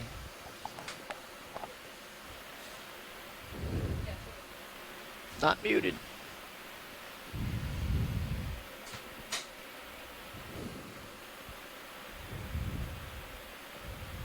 All right, so pilot. Yeah. Are we in a position for a little bit of a stop? Because that rock just to the right of the laser sure would make a second and final great rock. It's very angular. The one I have lasers on now? Yeah, and it looks like it's right at the base of this sort of pillow mound. Is that too big, or is that a possible? Yeah, I think it's possible. That would be a great rock. There's got to be basalt in that one. Copy, I'll set up for it. Thank you. Nav, do you want to race back a little bit, or do you think you'll be all right? I think he's at 65. No, we've been chaining moves. We're going to be swinging a good bit, I think. Okay, yeah, you can brace back then. Easy stop. All right. I'll give it a nudge.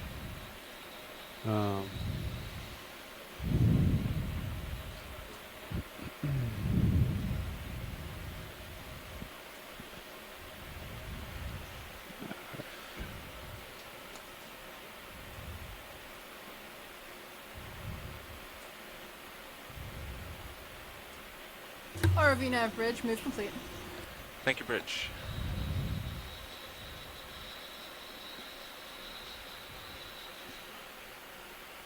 Which one do we know it's loose? We do not know if it's loose yet. Copilot, can you do me a favor? Sure. Press my joy lock button. Yeah. Give it a nice long press. I think you're there. Hydraulics are up. Excellent. I'll give it a nudge. Hopefully it's not too far in front of me. I think you can get it. I think so too.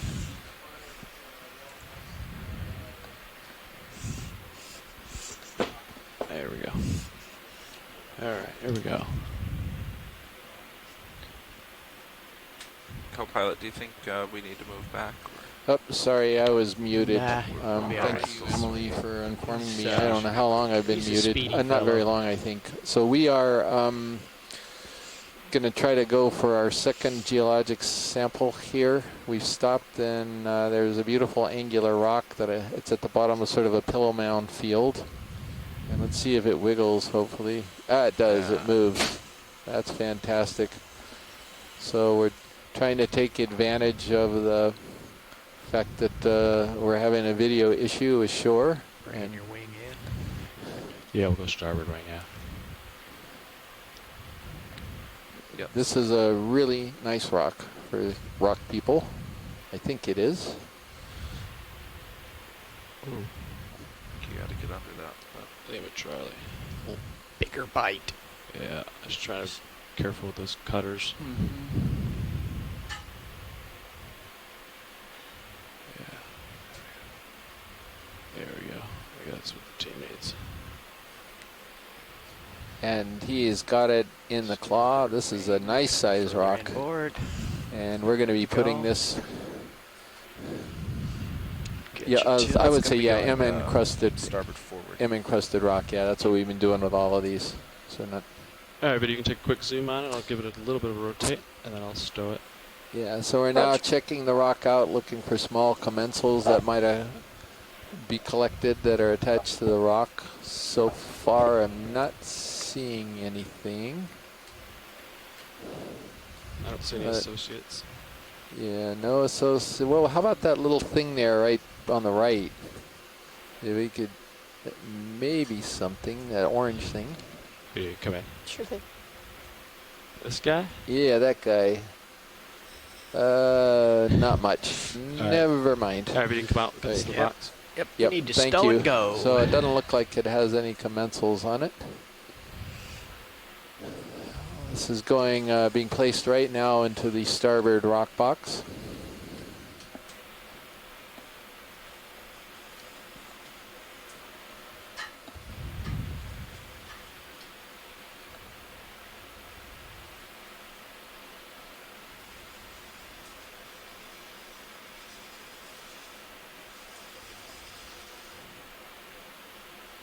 Great. It is in the box. Thank you very much. Ooh, looks like we've got a brittle star. You got it? You got an X here. You got to get rid of that right at the end of Geo. Whoops. Hey, can we stay in place here for a second? We're trying to grab the collection data. Yeah. So, thank you.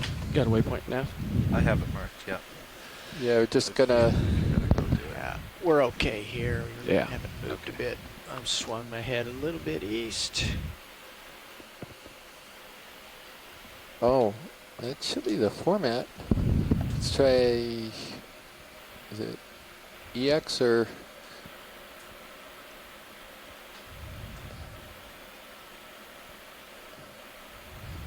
Nice grab. Yeah, watch this. Let me know when I can move, I guess. Then leave the EX off. See if that's the issue. I'm sorry, we're still Yeah, no getting problem. used to this. No problem.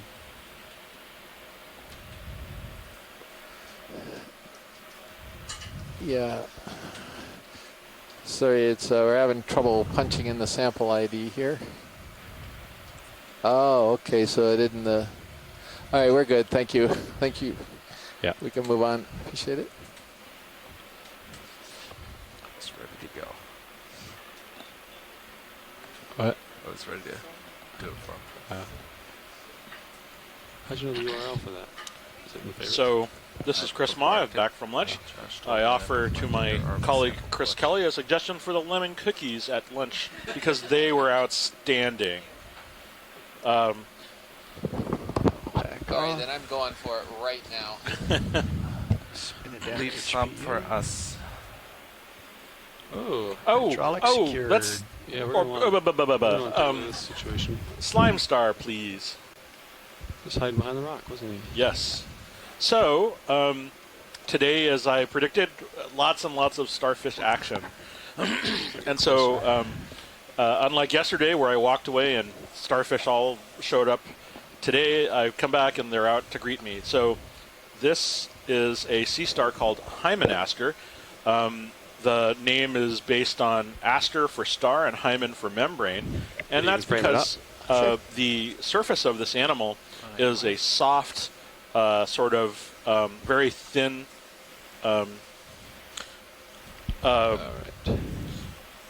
literally a membrane. And that's only the beginning of it because the entire surface is kind of a fake circus tent that covers the actual surface of the animal, which is just below it. And so these are called slime stars because these are able to open this central hole that is on the top of the disc and project mucus out as a defense mechanism. And this is how first-hand experience with the deep sea was crucial in understanding this particular aspect, because years ago this one was collected by the Pisces 5 submersible by Hurl and brought up, and I was physically examining it in the bio box, and it produced a prolific amount of slime while I was doing so. And there's just a lovely picture of it that I have floating around Twitter someplace. So what you're seeing on the edge of each of these arm tips are the tube feet, and in many sea stars these tube feet are used to sort of a sensory apparatus. They're trying to sort of smell and feel their way around the substratum. We don't really know a lot about Hymenaster, but they occur all around the world, from the Arctic to the Antarctic, mostly in cold water habitats. Some of these are really unusual looking. We saw one the other day where the body wall was almost completely transparent. And in this case as well, the skeleton of this animal is very reduced to very sort of bare bones, if you will, skeletal elements projecting off of the inside. And we're looking at some just beautiful close-ups here of the surface texture of the what's called the supradorsal membrane. That is, again, that sort of circus tent extra covering over the actual surface of the animal. And these vary across different species. This one is kind of pillowy and kind of bumpy, whereas others are more smooth and in some cases just very sort of soft and just sort of gelatinous in texture. Crinoid, come back in. Oh, and as a double treat, we have another animal off to the side, not an echinoderm, but another animal with sort of an interesting appearance, similar to one of the animals that I study. So this one looks like, oh, of course. So this is a sea whip, and this is a deep sea animal called Umbelula, and this is a very characteristic species at this depth. You can see that there are 8 feeding tentacles, which makes it an octocoral, which is the same type of group of coral as what we've been seeing. And then there's that central mouth in each polyp. The tentacles feed presumably by catching food out of the water currents and moving them to the mouth, where they feed the entire colony. This entire animal is basically kind of a colonial form. This is if we scroll down and see the holdfast, the bottom of this long stalk, which is slightly obscured by the rock, unfortunately, these are actually anchored in the sediment by kind of a holdfast, a structure that holds it to the sediment. And this is a sort of sea whip or sea pen that is frequently encountered in sediment, in the sort of muddy and sandy bottoms all around the deep sea. Really a nice capture of a great deep sea animal. Sort of a big two of the deep sea.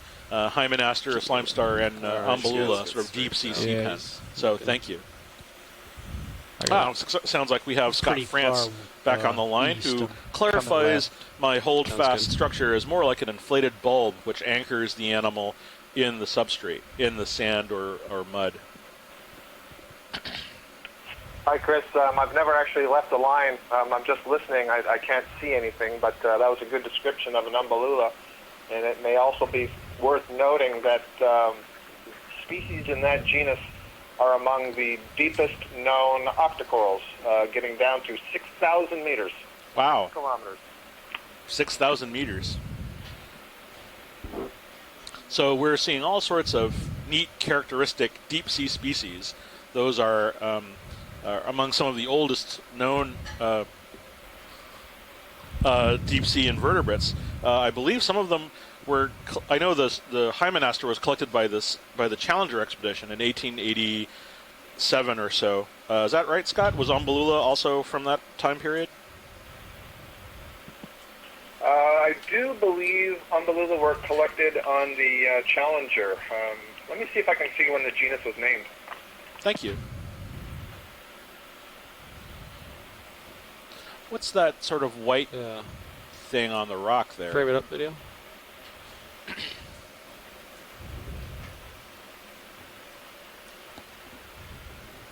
Oh, that's interesting.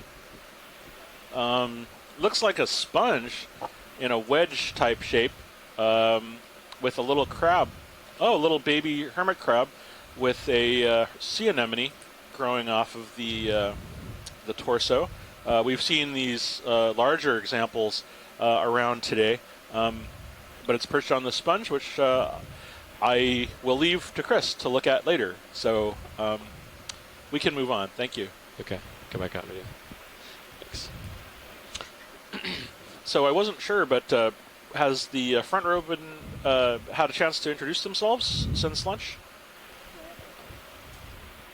I don't think we did introduce ourselves. Yeah, so if you have a free moment, please introduce yourselves. Yeah, Levi Unima, sitting pilot right now. And to my left, Dave Casagrande is nav. And Dave Wright, sitting co-pilot. Tara Smithy, working the cameras. Bob Nutt sitting in the back row clipping. And we're all from the Global Foundation for Ocean Exploration. And this is Chris Ma from the Smithsonian's National Museum of Natural History. I'm here with Chris Keli from the University of Hawaii, and we're part of the Okeanos Explorer Laulima Okamoana expedition surveying deep sea habitats in the Johnston Atoll unit.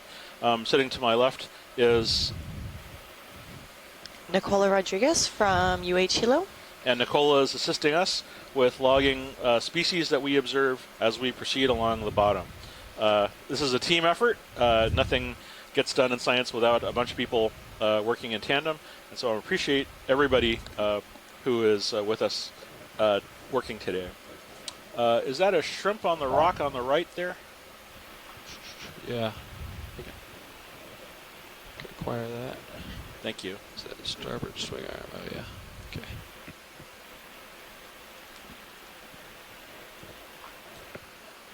Video, you can frame it up. Roger.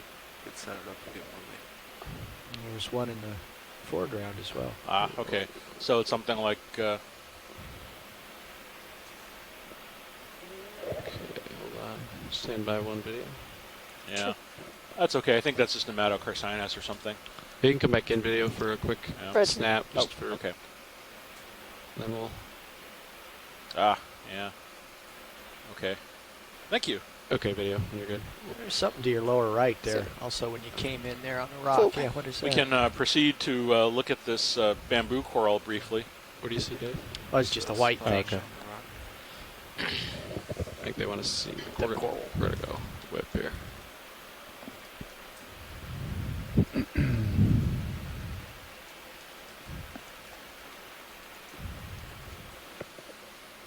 Okay, video, you can frame it up. So we're approaching a fairly tall structure, a colonial cnidarian, which I believe is one of the target animals that we're looking for today. This is a bamboo coral. It's unbranched. It occurs in sort of a whip-shaped form. It's called a bamboo coral because without the tissue, it's composed of several. It's composed of an internal skeleton with a white general structure, general color, broken up by sort of darker internodes breaking up the individual pieces. This structure is covered with several many polyps feeding structures with 8 tentacles, and so it's an octocoral. It's the same kind of coral that we saw earlier in Umbelula. The one that we're looking at now has a fairly dense array of polyps along the surface. I don't see. Are we at max zoom? No, I can try to see if I can get a closer look for Yes. I'm doing this while floating because he's so high up. You can come Lovely. Roger. Right behind So we're you. zooming in, and what I hope to do is to be able to capture fine structures in the tissue of this animal, so that our coral biologists on shore and other experts are able to reconcile the species name for it in the future, as our video is currently it's a new down. shot for me. But the tail down.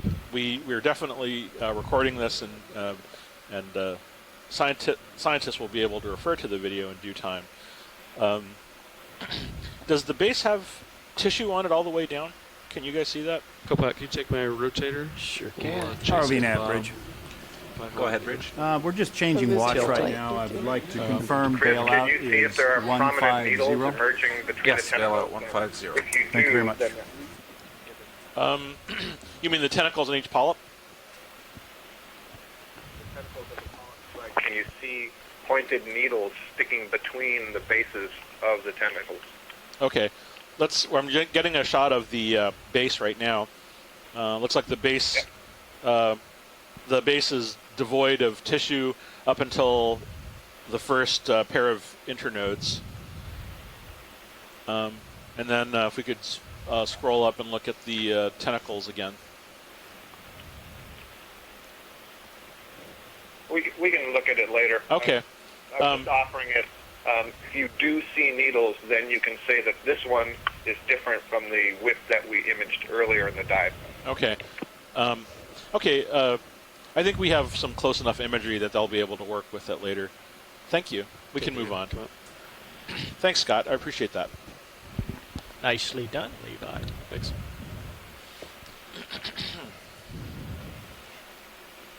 Just take a peek. So whenever you can, let's try to get forward again. A lot of ground to cover. Copy. Centering out. Oh, let's take a quick look at this other branching colony to the left of it. Absolutely. Thank you.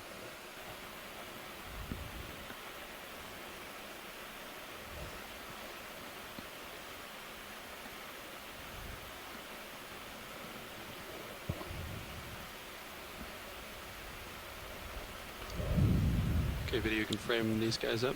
2 colonies here. Okay. So they see the second one. Oh, wow. All right. I think this is... So what we're seeing here is, I think it's hemicorallium. Come in, video. And it has a nice crinoid living on it. Oh, I had your rotator. Sorry about that. It's all right. No, that's fine. It's my fault. Yeah, I think this is... Yeah, I think this is hemicorallium. This is a precious coral. This is one of the corals that was the objective of one of our earlier dives. One branch of this animal seems to be devoid of tissue and is covered by small hydroids. It's a fairly big colony. Looks like it has... Dark associate, possible star. Yeah. There's a bunch of interesting texture on one of the lower stalks. Looks like a big bulb. It might have been where the animal has overgrown itself. Yeah, so Yeah, there's a sort of round bulb on one tentacle, which I'll let again the experts sort of debate over later. Let's have a look when you're done. Let's have a look at the crinoid also. Zoom in full just to get a close look at Totally. polyps, and then we'll see what else he wants to see. Yes, thank you.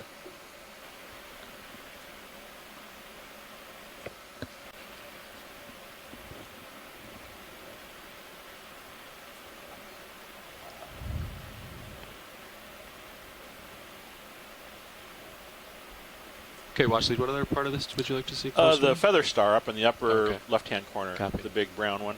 All right. You can come out video a little bit. We'll find this guy. Sure.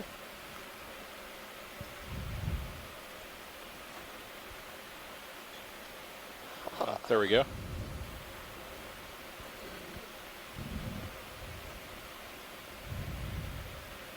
right.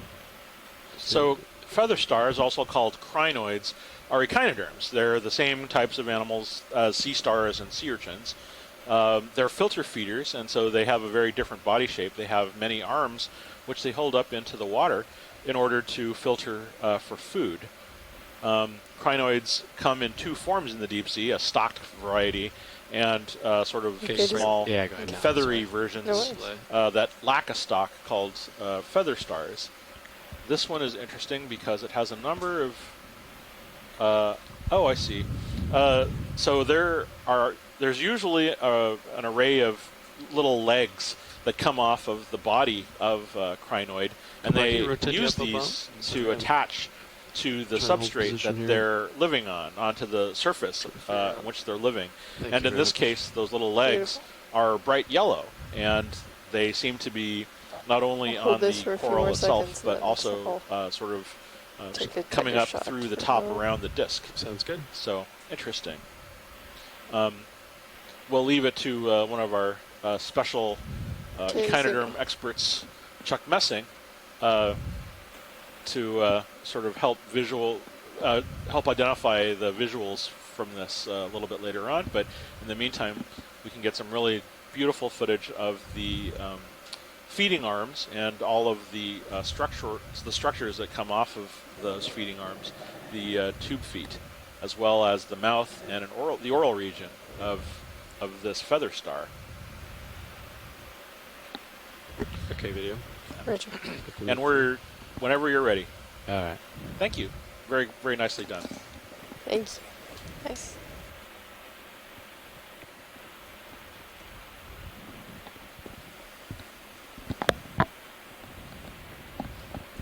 All right, so it's time to move on here. I'm looking 2025. I'd be okay with the move now.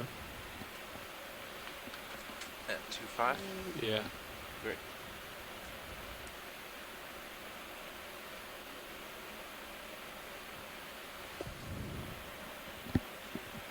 Hey, video, let's snap zoom on this guy, see if there's any interest. Bridge, nav. This is the bridge. Go ahead. We'd like a move, please. Okay. 30 meters, bearing 025. Speed yeah, 0.2. let's zoom in on this. I don't think we've seen this before. Range 30 meters, bearing 025, speed 0.2. Good copy. Coming up.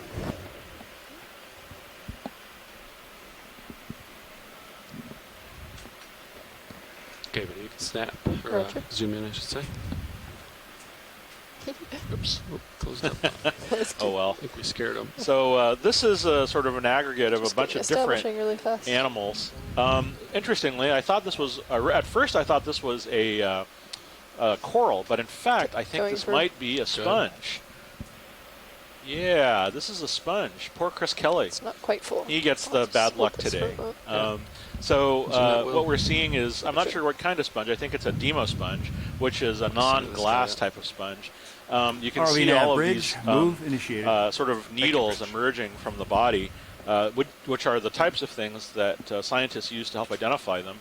It's got sort of a more branched colonial structure rather than the big glass dome things that we've been seeing. It's also sort of home to other animals, including that sea anemone, which closed up as we approached it, as well as these brittle stars. See what the bottom looks like. which are related to sea stars.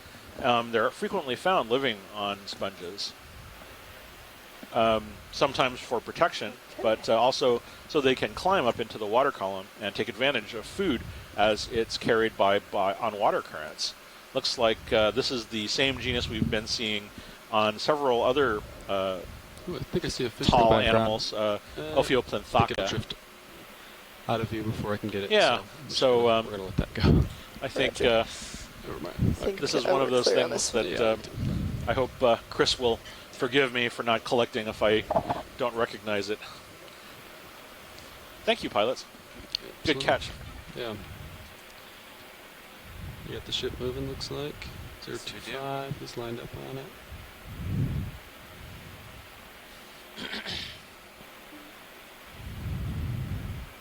Just take a peek to my left.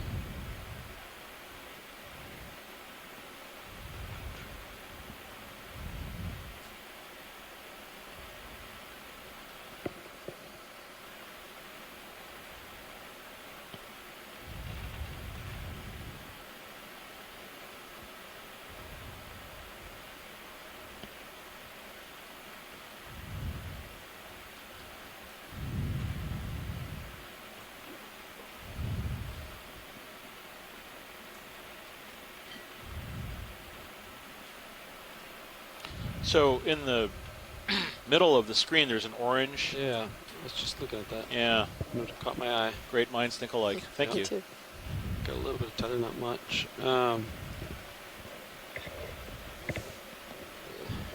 down here.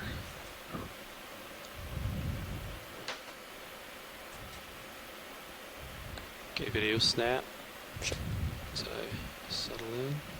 Hold there. Okay, I think it's a sea anemone on a hermit crab. Yeah. Okay. That's a hermit crab with a sea anemone. That's being carried around on its back. Yeah.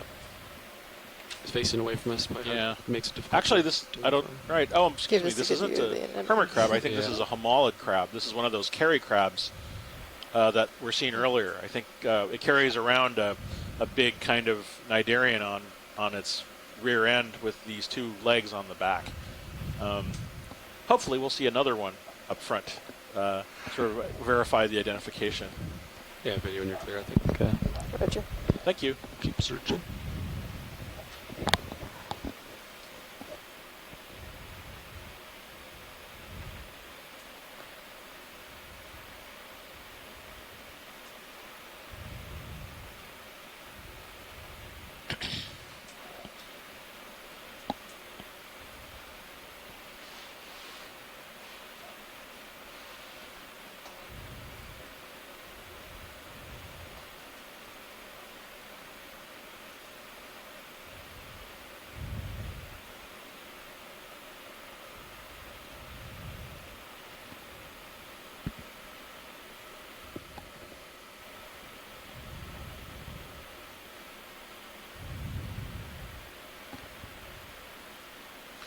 In the middle of the left side of the screen, there's a Narella coral, but there's a white dot just to the lower right of it. Do you see that? Yeah.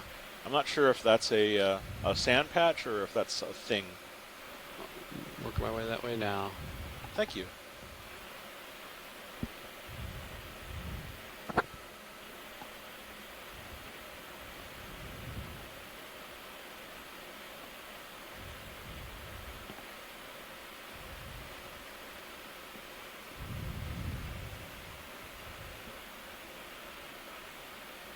Yeah, it looks kind of like a sand patch. The sand can frame it up, play tricks on your eyes. Yeah. So we got it. Oh wait, it is a thing. I'm not sure what that is. I can get closer. Yeah. Stand by one.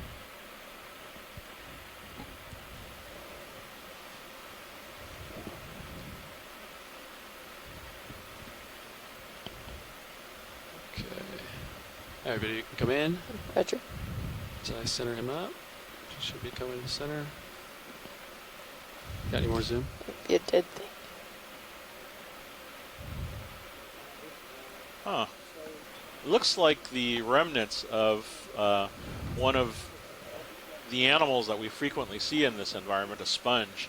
A lot of times sponges have long stalks that are composed of sort of glass fibers.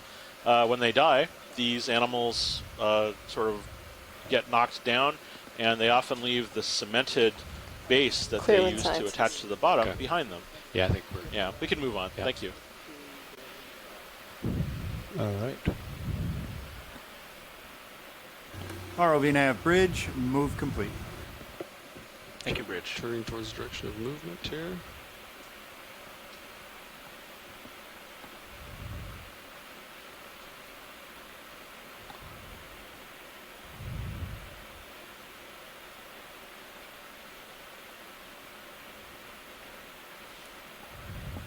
Is there much current in this area? I don't feel too much right now. Okay. Huh.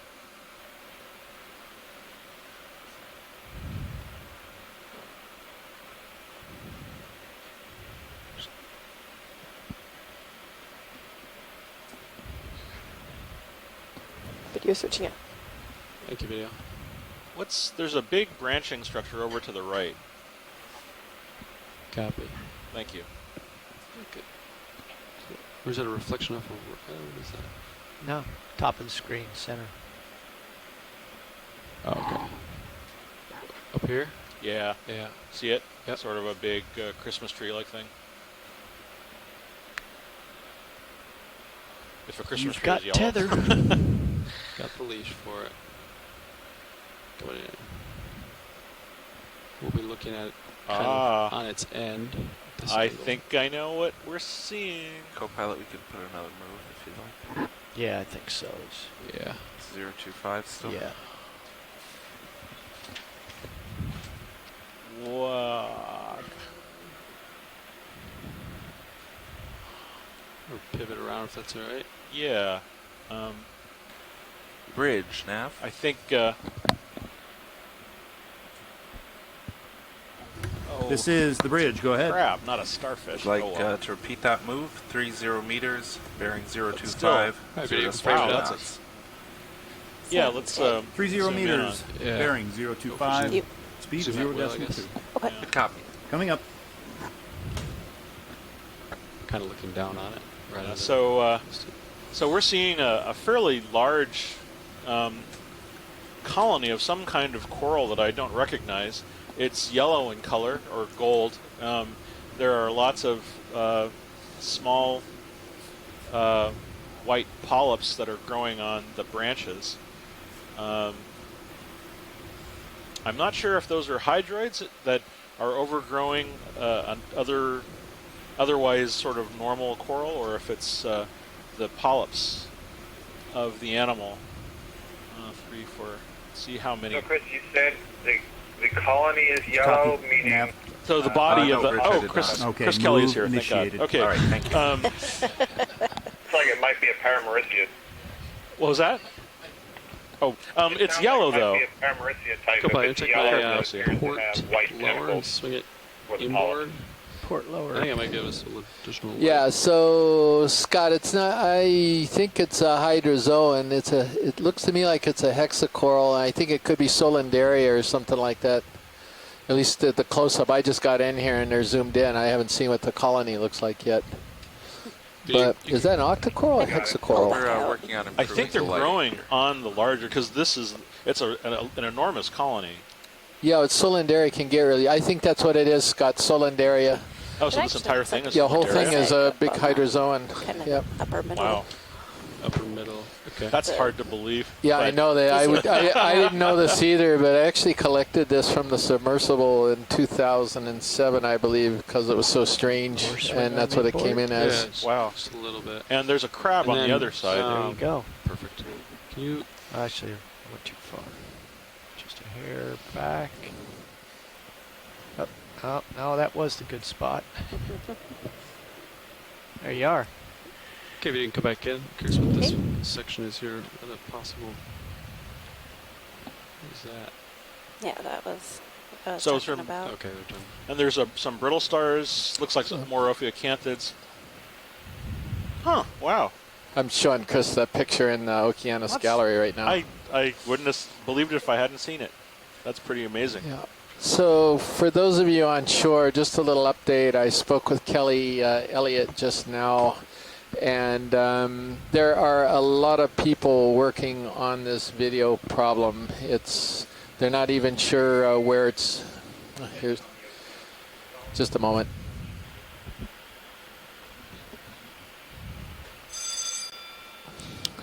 Okay, so they are in. Roland Poole is in a meeting right now with the satellite people and experts on shore and everything else, trying to get this sorted out. We very much apologize, but believe me, they are working on it, and hopefully they'll get things straightened out as quickly as possible. Full wide. And in the meantime, we're going to just keep on trying to get good imagery and try to describe what we're seeing and try to use our best guess at whether we're looking at something really new and worthy of trying to grab a specimen. So, Chris, do you think it's worth? Can we spin around and look at the crab on the other side? Sure. Yeah, I can do that for you. Thank you.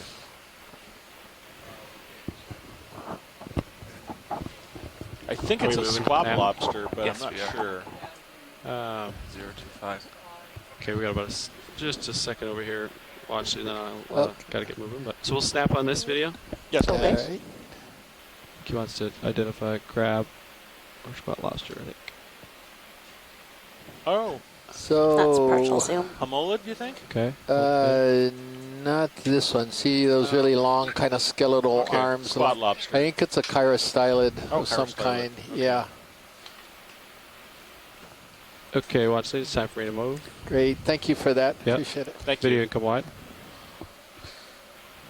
Or full wide. Thanks. It's interesting how it's positioned right under the overhang. There's another one of those Solandaria down below, so there's a couple colonies here. Huh.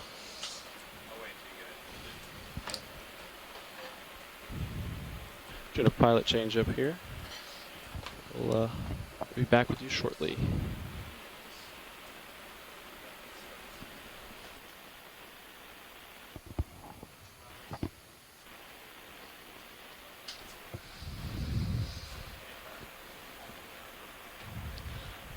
Yeah, looks like another one of the Looks purple. Yeah, they're doing musical chairs in front here. I see that Levi has yielded his seat to Josh. Yeah. Okay. Yeah, I see it. Yeah. And I think Josh spots that purplish looking but you're coral done with that already item. as We he's can go getting ahead and bring settled it back. in. Lovely. I should have also mentioned that while you were gone, we saw kind of a branching sponge, which I'll show you a little later. I think it was a demo sponge. What type of, was it lyrate or? Come on in, Bridge. Move complete. Right. Thank you, Bridge. There we go. If we could get a closer look at this. This is a new coral for the day. All right, so we're looking at what I think is a Victorgorgia. Victorgorgia nutting eye. It's got a little bit of a lighter coloration to its branches, but it's got those very large, distinctive purple polyps on it. Nav, are we stationary right now? No ship moving. Come out just a little bit. Yes, co-pilot. The ship just finished moving. That's not quite all the way out. Copy that. All right, come back in.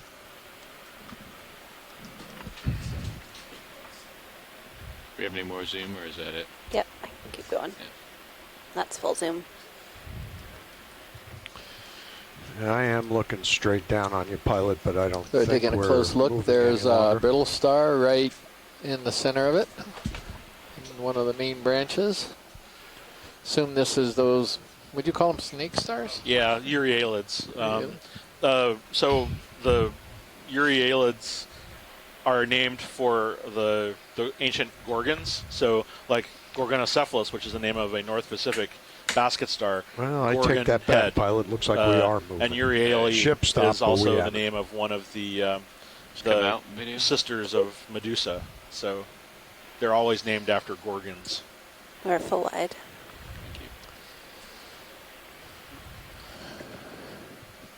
Fortunately, I have to move on here, Watchley. Oh, that's fine. You got it. Thanks very much for that. I guess their heading was 025. We're sort of in a mixed large block We're turned a little area bit to with some smaller starboard boulders, to keep an eye on cobbles, you. and Right, maybe I'll about center up 40% I'll sediment bring it back to cover that heading between the then. boulders And yeah, last and the heading blocks. is 025. Okay, copy that. Kind of a blocky feature right here. Yeah. It's Yep. just a line if you look at Sirius. Cool. Oh, wow. Look at that.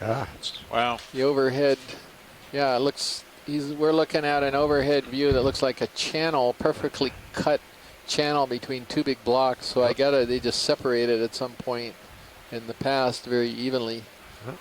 Part of the Bimini Road to Atlantis. There's another little... If it's possible, I think there were There's a some... fish at the oh, left never mind. just going It off just screen. passed. Unfortunately, I have to... I'm behind Sirius Oh, at the moment. that's fine. Let's get the fish as I come by. All right. We'll get it as I go ahead in. Hold that. And looks like a synathobranchid Go in eel. tight. That's all the light I've got. thank you, Bob. I was taking a quick look at that demo sponge RV that nav you guys bridge, imaged heading while I mode was at complete. lunch. I've never seen that sponge before. The branching one that it superficially looks similar to a Stellodorix, but that's not it, or it's not the Stellodorix that we've documented a couple times. So that's a unique demo sponge, just in my next experience. time then. Yeah, no problem. Might see another one. Well, looks like we're coming on a big sponge colony on the block ahead of us. Or something.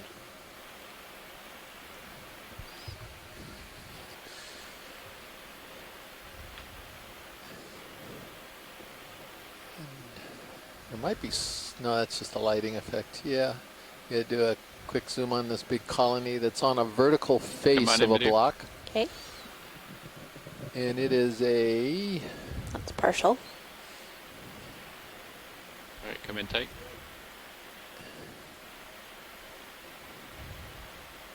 It's a dead something. Sponge, though, yeah? It is a sponge, and you know what this looks like. What does it look like, Chris? I'm going to have to consult the guide.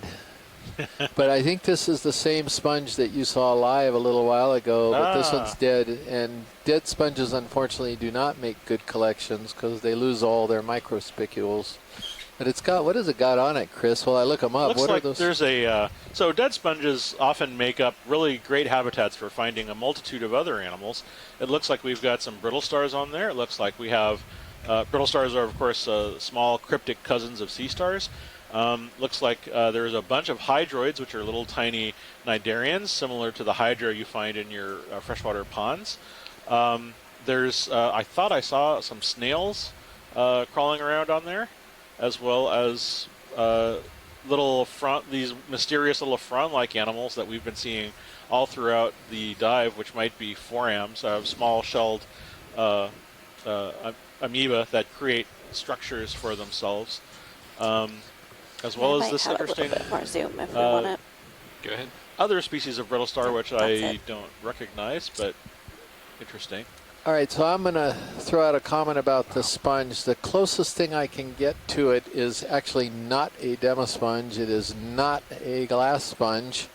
I think it is a calcoration, the only deep water calcoration that I've ever seen. And Hurl in the submersibles came across it once, and there's one photograph of it in the Hurl gallery, and it's in the family, we think, Clathrinidae, and possibly in the genus Clathrina. But if we see some more of these things, I think it would be an extremely worthwhile collection, because we really don't know what it is, and it's extremely rare if it's that. And if it's not that, it's something that we've never seen before at all. This is a very fine tubule branched sponge with, it's like a whole meshwork of tubules, like a Medusa sponge or something like this, with all of these tubes going in all different directions. They want to collect ship stop. And if this was a live one, of course, it would have been great right here. It would have been an easy collection, but it's just, we're just not going to get what we need from this dead one. Come on video. But extraordinary. I think this is it, Chris, and I don't know if you would concur. That's good. Oh, superficially it appears the same. Yeah, it's hard to and say. So that's what it is. It's sort of a big... Oh, wow. Yeah, okay, that looks much more like it. Yeah, so boy, I'm going to be on the lookout for this I bet thing. we'll see another one of those. Yeah. All right, come on out. Thanks, pilot. What's the sponge that's on the bottom? Is that part of a live one, or is that something different? What, on the deck? Oh, sea cucumber on the bottom there. Cucumber. Oh, yeah. Oh, yeah. Get the sea And cucumber. something's here next to it. See this over here? Come on yeah. Is that a crinoid or something? Let's that is. take a quick look.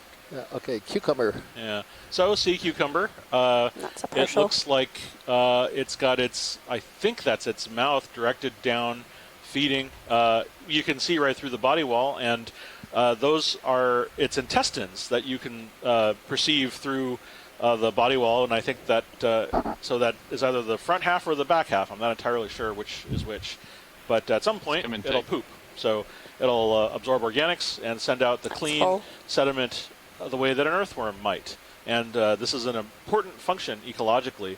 They can change the microbial structure of the sediment they're in, as well as aerate the sediment that they feed upon. So even though they look very unusual, they're quite important to the ecology of the deep sea bottoms. So we think this is one of these varieties of Synallactid in the genus Hensinothuria. This happens to be the very light-colored, I believe, clear one. But that's our best guess. It has the very fine tubules on the back, very small ones that are characteristic of Hensinothuria, and the very clear body of the Synallactidae. But I don't know. What do you think? Is that looks close? reasonable? Yeah, I think so. There's also a. Did you say there was another? Yeah, something that was down below. You can look. Where was it? To maybe the left. No, it might have been at the end of this dead sponge stalk right there. I need to come back to starboard if I Yeah, might. Probably about 10 degrees. I'm sorry, it's just part of the dead sponge, I think. Yeah, I think it's... Come snapping tight. Might be some zoanthids here. Yeah, there's some zoanthids growing on the end of the sponge, and the zoanthids are like collector zoanthids. Their stalks are all covered with all types of sediment and debris. Oh, that might have been the sorts of things we were seeing on the rocks earlier. I guess it's a zoanthid. Interesting. Yeah, I think we're done. Thank you. All right, come on up. Thank you. Okay. We're full wide. Right.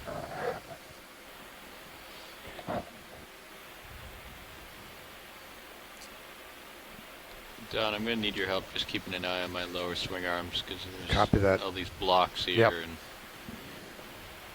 very easy to just turn them. Turn and whack them. Yeah. Whack 'em. You okay with where they are now, or you want me to bring them in a little bit? I think they're fine. Okay. For the moment. Just keep an eye on them. Just keep an eye on them. I really had to adjust sea bias. They got two big rocks, huh? Yeah, he was flying around pretty heavy. All right, pushing ahead. Are now a little ways off the bottom. The blocks have sort of transitioned into just sort of a mixed boulder sediment field. A little bit of slope, but not very much. All right, go ahead, please. I've written down previous fail. Quite barren. We're not seeing a whole lot of animals. I'd like to change that to 225, if that works for you. 225 degrees. New bailout, 225 degrees. Copy that, thank you. Thank you. RV nav, heading move complete. Thanks, Rich. I think there are some traces in the sediment, as there usually are. Sometimes animals are not immediately evident. Cup coral or there are something things at the that bury left-hand themselves side in of the the sand screen. or are just too small.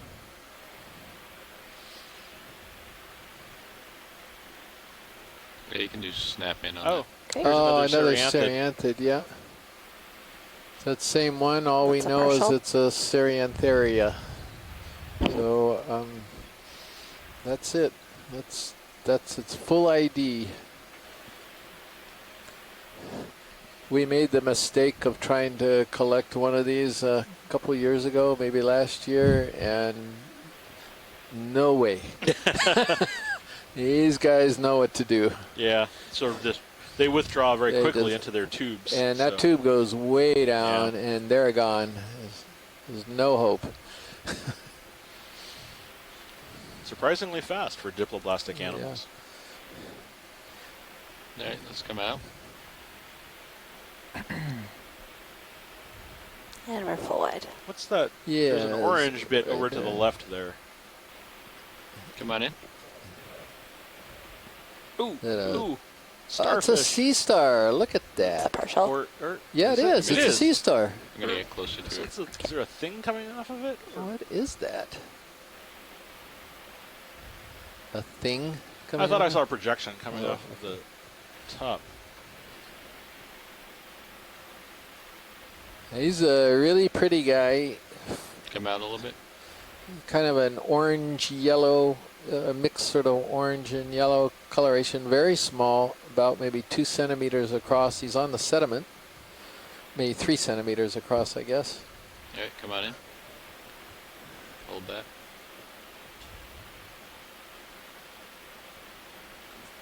And we're zooming in now to give us a good look at him. Go ahead.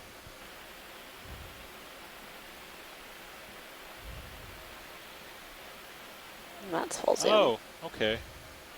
Yeah, so this is something that I don't see very frequently. This is an astropectinid, I think. This is in the genus. I think it's either Dipsicaster or Leptocaster. These are pilots, do you want me to start essentially what's called mud stars or sediment stars. One of the unusual things about these is that their tube feet are actually pointed instead of suckered. And so they dig and can move across sort of loose consolidated bottoms much more readily than other sea stars. Yeah, if you want to go 0, and so at some 4, point 5 it'll probably maybe, stop or, and dig itself into the sediment and We're bury headed itself. You to can a see target the top side of it has a lot of granules of the sediment on it already. Here, but it's very and flat. And that's probably because for whatever reason it's seen itself get up out of the site it was buried on and decided to move. Then just go straight north to waypoint 2 once we get there. This is moving not nearly as quickly as one would think compared to others I've seen. Right. Do you want to go perhaps 4, it's 5 just then? very small. Interesting. Sure, why not? Okay, thank you. All right, come on out. Are you happy with 30 meters? Yeah. Great, I'll put it in. So what's the bearing on this move going to be? 0, 4, 5. Let's do a snap here. Okay. It's almost what your head is. Xenophile. Yep. So one of the most curious organisms to be found on the deep isn't even an animal, technically. This is a protist, an animal or an organism which is a single-celled protist, and they form these large agglutinated structures. That is to say, they can take the sediment and glue them together and make essentially a kind of castle for themselves. It's not entirely clear how big the protist, sort of like an amoeba, is, but presumably they have tentacles or pseudopods that extend all throughout this structure. It's still quite impressive when one considers that this is all being made by a single-celled organism. These are often predatory. They'll feed on small worms and other things. So a very dramatic example of sometimes how single-celled organisms can feed on multi-celled animals. And this is not one of your plate-like xenophliophores. Instead, this is more of the brain-shaped or cauliflower-shaped xenos that we've seen. Just trying to give a picture to those of you who aren't seeing the video. Move initiated. Indeed, a frangulose one.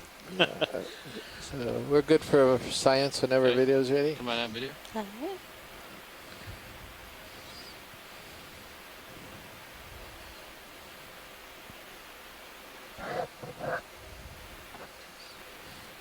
There's a big colony to the left. I don't know what that was out there. Or is it just a primnoid again? Oh, I'm sorry, it's just another primnoid. I didn't see it. I know. Hopefully Steve isn't watching. No, it's this Narella nutting eye. We're assuming that's what it is. It certainly looks like it. But Narella for sure. Just had a larger, rounder shape to it. It caught me off guard in the distance.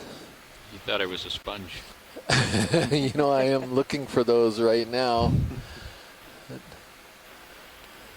You know, I have never ever looked at calcoration microscopically, and I'm going to actually have to go read up on them to find out what I even look for.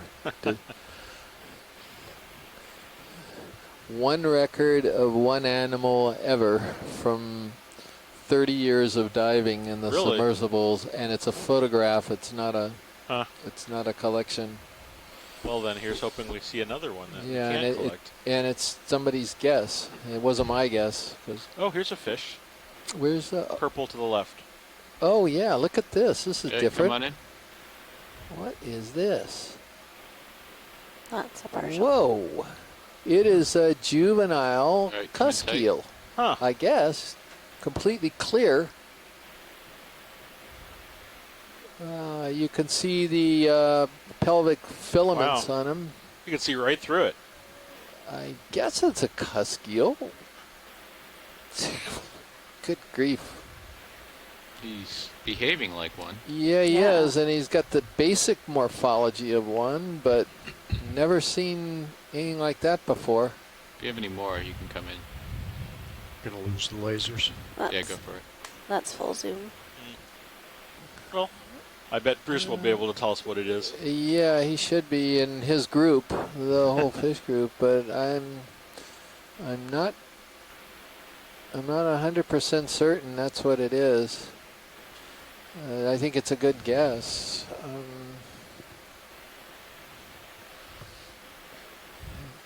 Wow. So what he is, he's very transparent except for his guts. And then along the main body, you can see his two eyes, very small black eyes on a fairly transparent head. You can see his brain inside of his head. And then right along the midline of his body are these, you know, maybe 4 or 5 black splotches that are going down toward the tail. They give him like this horizontal spot look. And I don't know what else to say about him. He seems to be doing that twitching motion quite a lot. It's the light, I think. He's a little disturbed by the light. Okay. Let him go. That is something cusk eels I've seen do quite a bit. Yeah.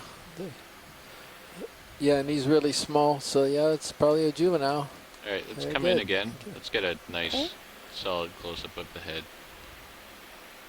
Yeah, where'd he go? Hold on. There he is. Okay. All right, go ahead. That's full zoom.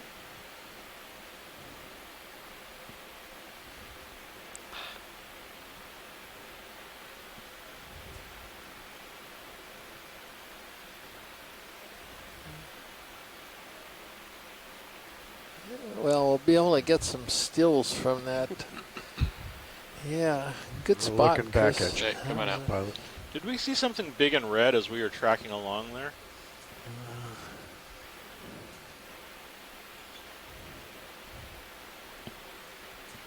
Big and red. No, that's this is the.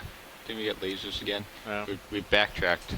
That's another Seriantid. I think that's the same one we just saw. Yeah, we could pass that one up.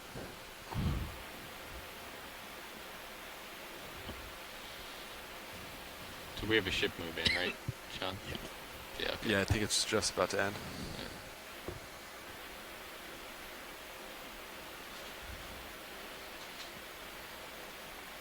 ROV nav bridge, move complete. If we could swing right just for a moment, just a quick look to the right, a little bit more. Okay, nothing. Sorry, I thought I saw something over here. Probably that little mass there, down in the crevasse. a quick zoom here. Come on in. Is that what you're looking for? Oh, yeah. Could we? That's absolutely what I'm looking for. So we got to go over this way. Okay. Okay, Josh has spotted another one of these bizarre sponges that could be a Clathrina. And I don't see anything dangerous in sonar. Do you want me to move ship or just hopefully let it the shore doesn't mind. They can't see anyway if we go ahead and make a unilateral decision to grab one of these things. This is quite rare. I suspect. We're looking back at south right now, but we also need to go east a little bit. Oh yeah, there is an Anthomastus, and there's another Sariana to the left of it. Maybe 15 meters, 145. Oh man, this is another fabulous collection opportunity here. Yeah, you can go ahead and do that. Okay. I have no idea about the texture of this sponge, pilot, because never been collected. Copy that. This is the bridge. Go ahead. I would expect it to be brittle, and then you'll find out.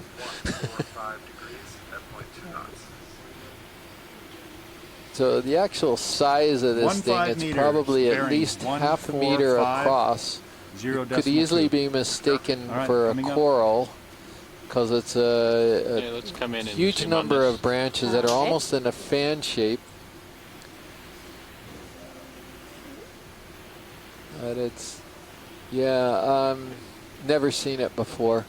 So pilot, what we're after is this crystalline white material rather than the dead brown material. There's a Benthiquinophora. Oh yeah, there's a Tijaufiella, I think, because it doesn't have the branches on the whatchamacallits, the teeny. I'm really rubbing off on you, aren't I? I spaced on this one, and we're getting a beautiful close-up of the sponge. Bridge, move initiated. Bizarre. If it isn't that first ever. Looks like there's several of these Ctenophores all over the sponge. Yeah, and here's a squat lobster looking at right now. Copy that. There'll be a couple. Wow. Yeah, there it is. Ooh, let's get some nice shots of. Yeah, nice shots of this one, because this is the one with. That's you see any side branches or not? No, I don't either. I don't think there's any tentacles coming off of those of those feeding tentacles. Right. So then, if I understood the Benthiquinophore folks, then that would. It is not a lyroctinid, then that would mean it's in the Tijau. I don't remember what the family is for Tijaufiella. Well, they're still very long tentacles, that's for sure. Wow. I'm going to go ahead and look in the guide here. They just keep on going and going. Where's the? That's the lyroc.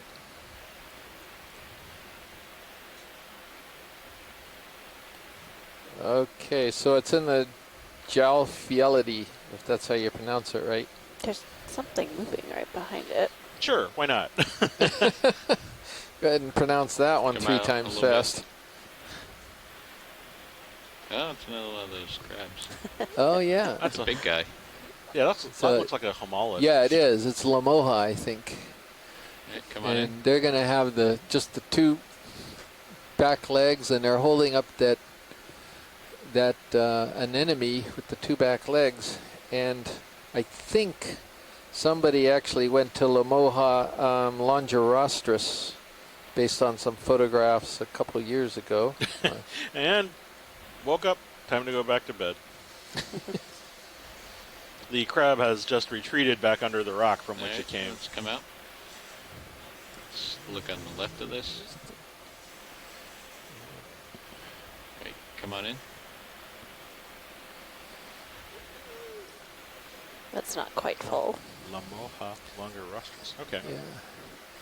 That little shrimp in there that's on the sponge, and there's some brittle stars on the sponge too. Oh. Something to look at. Yeah, there's a snail. Is that a snail right here? Hermit crab. Or a hermit crab, okay. Yeah. And he's looking at some ophiurids right now that are on the sponge. Amphiurids, I'd say. Okay. You want to log those? Let's see the sponge you already got. Okay, thanks very much, Nicola. Come out partial. So engrossed in the sponge. Let's frame it. Yeah. Get a nice shot of it. I'm always grossed by sponges. Oh, engrossed. Excuse me. Can we turn off the lasers? Oh my goodness, this is fantastic. All right, let's get a really tight shot on the sponge itself. Come in. Okay. And I have got my homework to do here, and let's get the white part.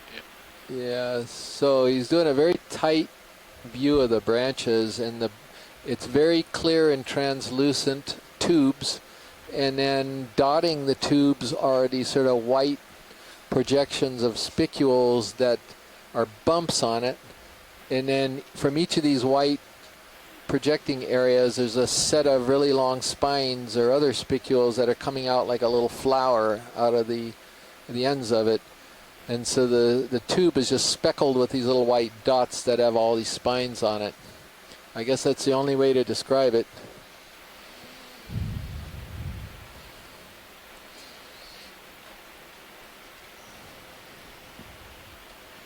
All right. Would you want anything else, Chris, or do you want to go and grab it? I want to grab it. All right. Let's. Your hydraulics are up. Okay. Question mark. Yeah, it's a guess at this point. Because even what we have in the gallery was a solid guess. I mean, not so solid guess. Yeah, you're going to deeper, so you should be safe. Okay. Oh my A goodness. solid guess? Yeah, solid guess. Sorry, that was No, that's fine. that was worth poking fun at me about. Sorry. You can tell I'm a little excited about this. This is a long-standing mystery. Roger, Nav, go ahead.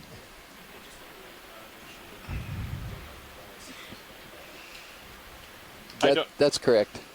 Is there any part of this you want, Chris, in particular? Yeah, right where you're going for that big clump on the right. Looks good. Yeah. I've got the white your section, mini Zeus, so if you want me to move it, let me know. But not the dead section. Copy. Yeah. And just have no idea how the sponge is going to respond.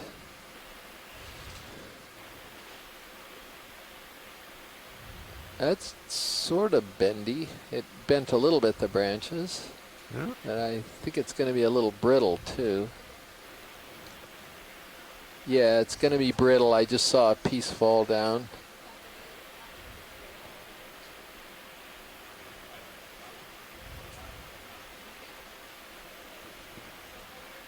Oh, this whole thing's going to come off. Maybe you could twist or something? Is that possible? It looks like it's not grab even the whole thing. connected to the ground anymore. Yeah, that's something that tumbled. Oh, wow. Yeah, that's what it looks like.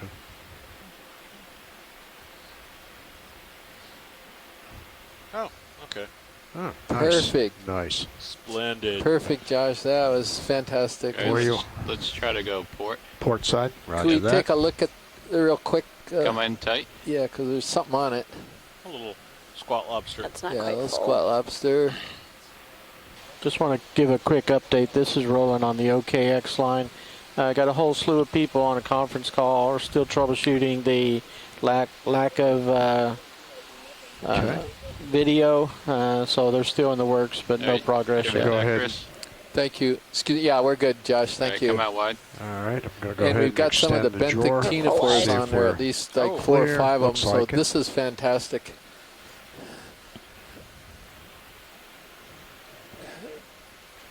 Because those commensals It's like we're hitting on very No, that's valuable fine. too. starboard Just side. leave it. That's Just enough leave for it. you. It's going to go into port. Yeah, you got it. You're on it.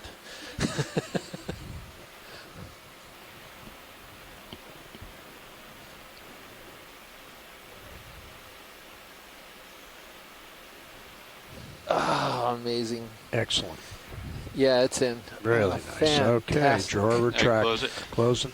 I'm going to be beaming for the rest of the day. Oh, a piece came off. Yeah. You got a big chunk of it Oh, anyway. it's fine. I think it's part of the dead Yeah, All right. yeah, that's segment fine. of the colony. So Right. And there's plenty of the sponge. You might have taken, fifth, a tenth of a piece of the Oh, whole that's, colony here, leaving the majority of it. Squat lobster stayed on, right? Yes. Excuse me, so. sorry, Josh. One moment, please, before we go. Yes. Go ahead.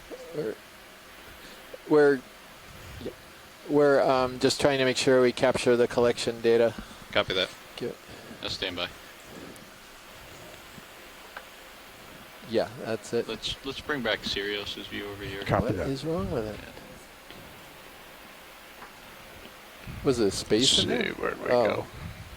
Okay, we're good, pilot. Thank you. All right. Number 3. Number 3 bio. Squat Lobster is in there too. Fantastic. Let's not open that side again because he'll bail. He'll bail. Okay, copy that. Yeah, I noted that here. The next snap. Okay. All right. Just gave me a lot of homework here. I've got to read on this whole group of sponges to even know if we were right years ago on this thing. It's from the imagery.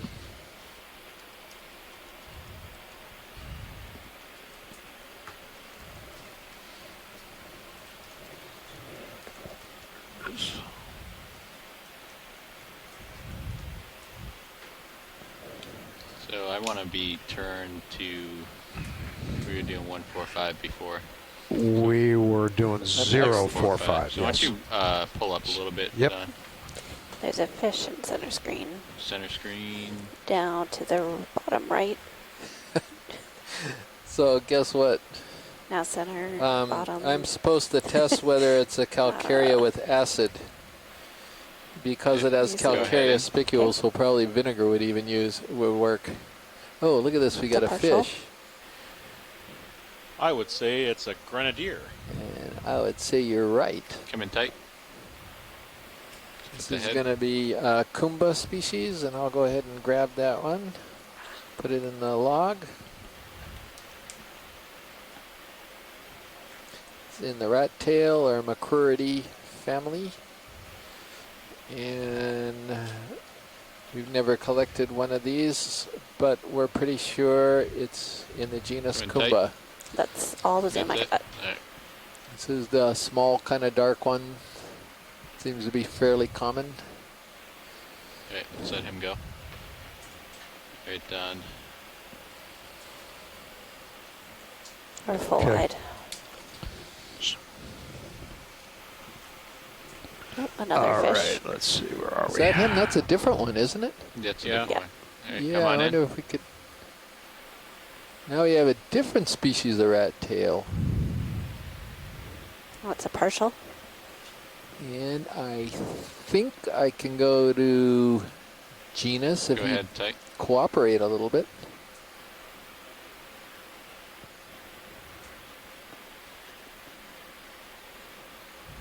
He's got an enormous eye compared to his body. Take a look at that. So I'm pretty sure this is going to be in the genus Crinoides. That would be my best guess. They tend to be larger, and this guy's a larger individual, and they tend to have bigger eyes than a lot of other members of this family.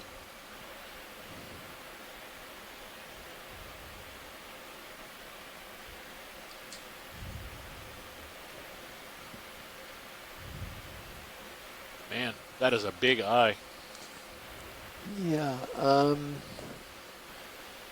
I think we're going to have to leave it as that particular genus, not the. We won't go to Longiceros or one of the other ones. Yep. Oh. Let's frame it. It's. So come out a little bit. Yep. Could be Yakine. Asako indicates that video has returned. Oh, thank goodness. Thank you for hanging in there, Asako. Just let it go. Yep. Come wide. Right now it's looking like 125, 130 is straight up slope to me. I think we want to make it at least some. Some to the, okay. So if we could at In least fact, pass that looks 090. exactly like it's the same thing that we only went to Crinoid species. Yeah, too far. I think Bruce always Copy stops that. short of giving the species when he identifies. Coming around some Well, more. we got several species on these, but not that one. We didn't. Okay. But somewhere to the north of east.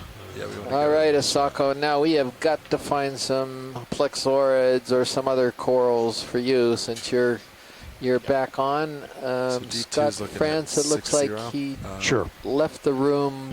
I'd be happy to. Well, I think they're all basically under the assumption that the video is still 060 works for me. It still might be, depending on where they are. 30 meters. We've got a sponge coming up ahead of a sponge that's alive. I wonder if we could just do a snap zoom on it.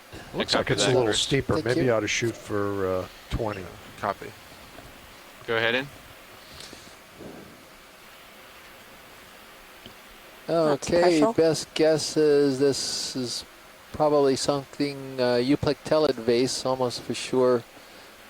Probably Dictyalis. What's that spiny thing right at the base of on the rock there, right below the sponge? Urchin. Yeah. Come on in. Oh. That's full zoom. I'm sorry, it was to the left. It looked like an urchin. It does look like an urchin, doesn't it? Yeah. Huh. I think it's what? I don't know what it is. Yeah. But it's got tentacles coming off of it. I think those are the tube feet, but I can it's get hard closer. to say. Let's come out. Yeah, thanks. Please, thank you. Full wide.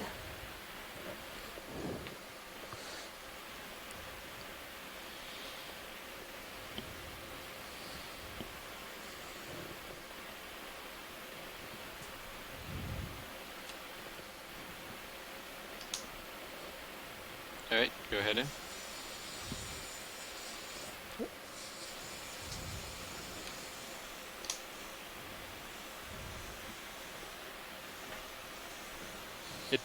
It's what? I think it is an urchin.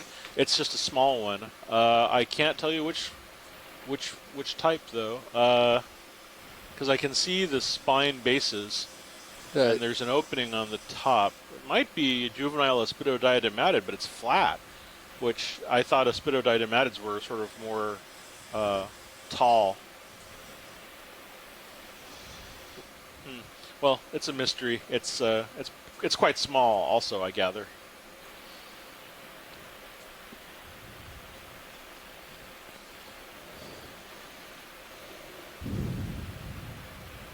Yeah, we'll just have to puzzle over it for now.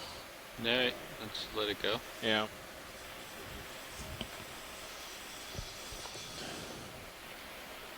Do you want to see any more of this sponge, Chris? No, I'm good with it. Thank you. Right, this is one that's full wide. One we've seen before, I think. This is the bridge. Go ahead. Are you ready for shipment? Yes, sir. 20 meters at 060 degrees at 0.2 knots.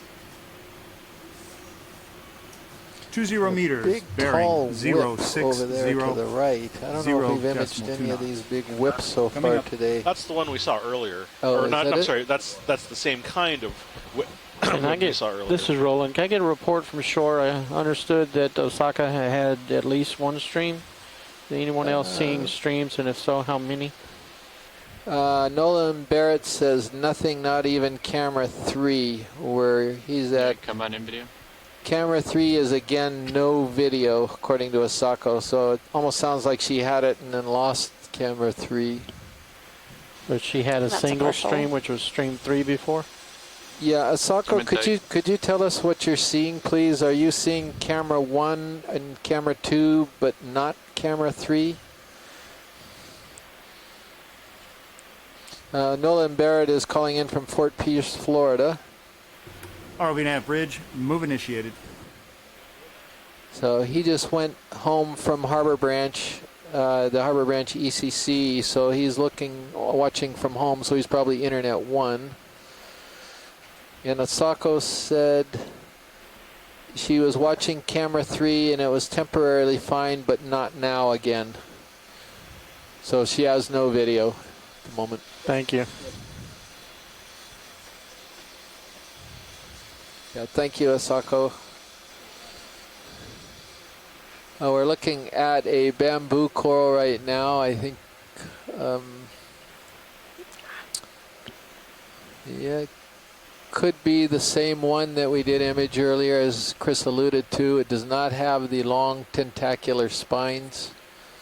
And I've forgotten what clade Scott had tentatively suggested for this one.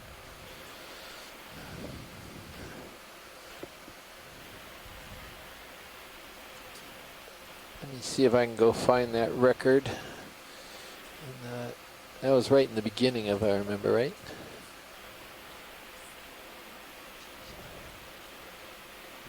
All right, let's this go. Come on out. All right. Is there anything else on this you want to see, Chris? Which Chris? I'm fine No, with it. I'm fine. I don't need to see it. Either. Chris squared. Chris squared. The Chris's. You know, I can speak for Chris. I'm already on the top here. Let's see if I can find this again. No,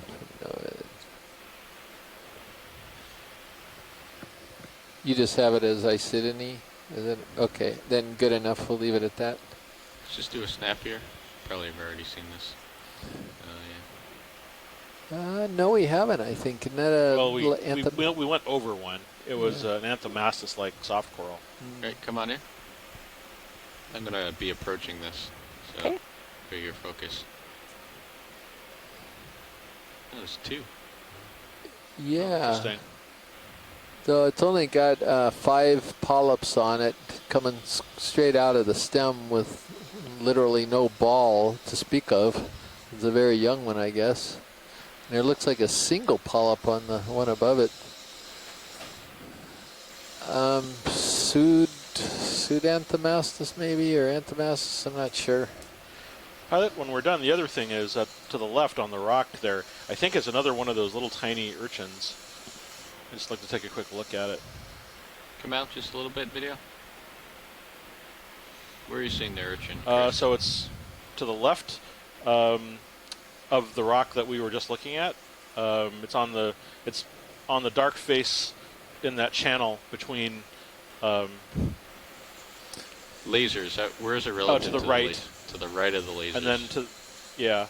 And then right there. Right there. Come on in, video.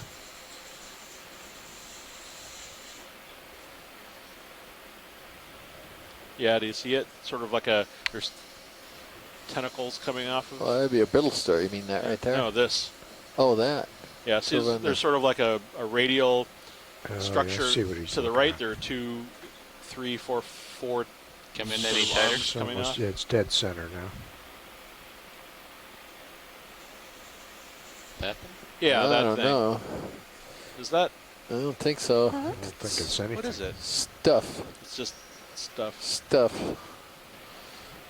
Okay. I guess it's not gonna. Latin version stuff. Right?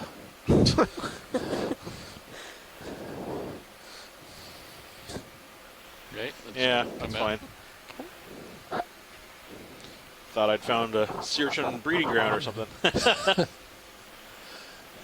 Every biologist's dream.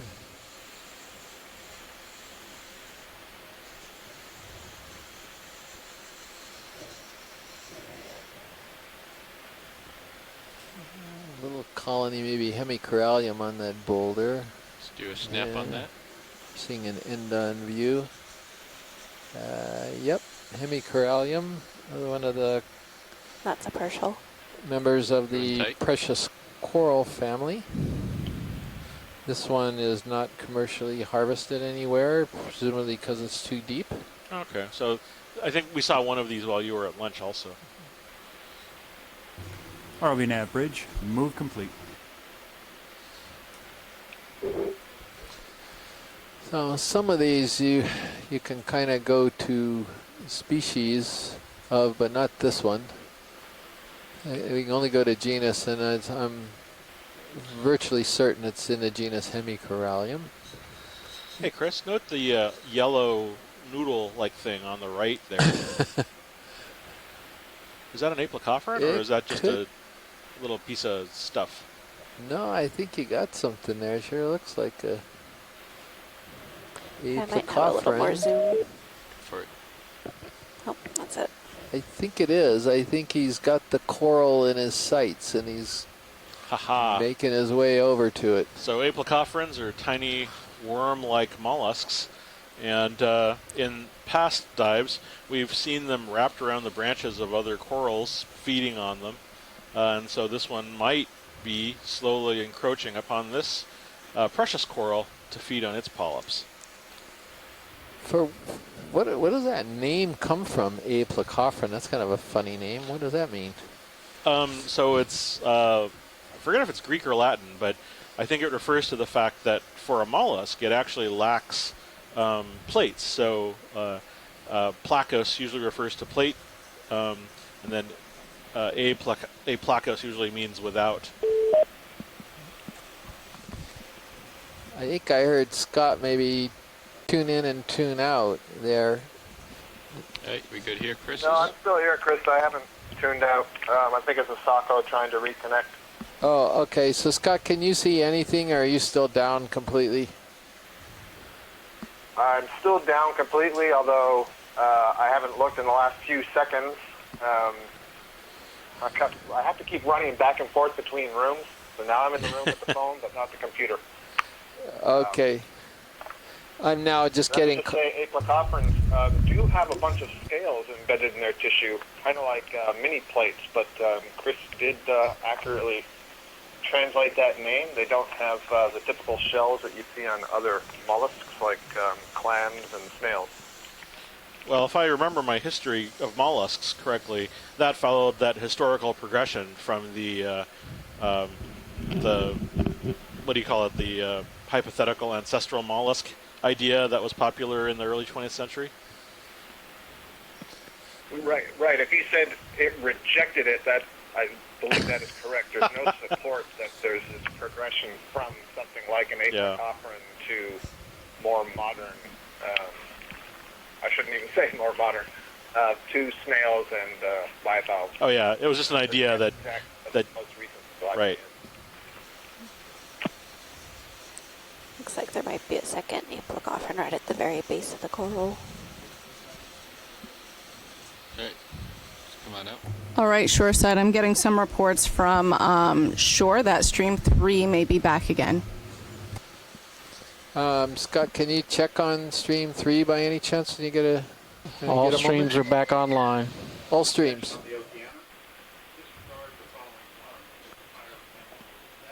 This is Amy in the ECC. Sure. I have stream 1. Yay! Everybody is getting streamed. It may take a second for a few minutes before the I1 feed comes back. Okay. Chris, me and Don are going to swap seats here. Okay. Alrighty.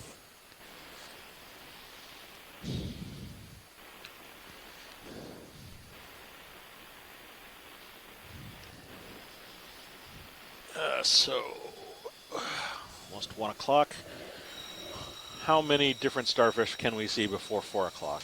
Well, we've seen a bunch of them today already. I know. It's been a... I'm just saying, how many more can we see?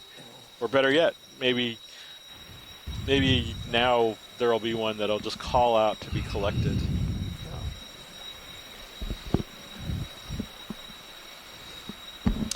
So for those of you who might be hearing the sounds coming from the background, fear not.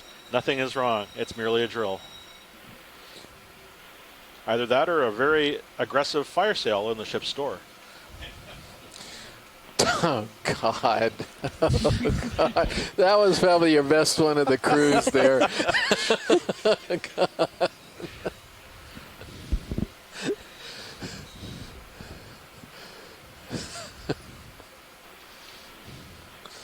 So what's our bearing, Sean? We were heading 060, right? Yeah, last move was 060. Right, but as we progress, I would like to continually turn you more north. More towards the north? Yeah. Okay.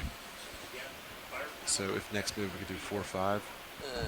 Okay, so Asako says no video on the low latency, high resolution yet. And the snow here. Asako, I don't know if you heard this or not, but Roland said it might take a couple minutes for the I1 feeds to come back. And Nolan Barrett says yes on 2 regular, no on 3 I1. And this was at 12:53. Is kind of wacky. So just to track down Dan. Minute or so ago. Yeah. Let's see. Hopefully all of those will come back for you guys.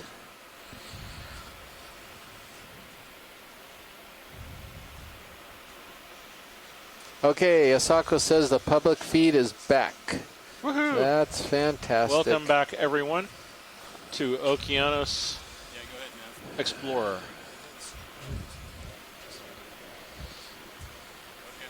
Looks like you might have one of those sponges coming up ahead, Chris. Yeah, we could do a Maybe. snap zoom. Snap zoom. Yeah. Move up on it a little bit. Yeah, we probably don't need to dwindle if it is on there just to confirm what it is, since we got beautiful video already. Copy that.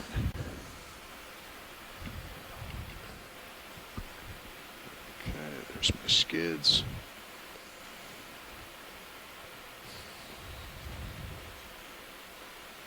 It's kind of funny looking. There's something on it. Maybe it is just the odd angle for the sponge. Want to go partial zoom, Annie? All right. Thank you. All right, way to go, Don. Great eyes. Don's the pilot right now. Yep, it's another one of these We have sponges. another one of those acorn barnacles off to the right there. Archaeobalanus, you said? Where is it? There. That's not the really humongous ones. That would have the smaller one, Velinoid. Okay, you can go ahead and zoom in now. Yeah, and we're going to catch some of the little commensals on That's this full thing. zoom. There's a hermit. Copy that. You know, I'd like to really see where the snails are those hermit crabs are getting shells from. I haven't seen any of those snails as yet. There's a little amphipod. Oh, he wound up going right into the spikes. Boing. Ouch. But yeah, this is the same type of thing we were seeing earlier. Okay. Glad to hear that it was actually something new. Yeah, so tip you guys down a are little getting bit. a look at the sponge that we collected, the same type of sponge that we collected. So that's our first bio. And we've got 2 rocks already, if you are following us. And so I don't know if any of you have ever seen this sponge before. I certainly haven't. But I'd be quite interested if you think you have seen it and know what it is.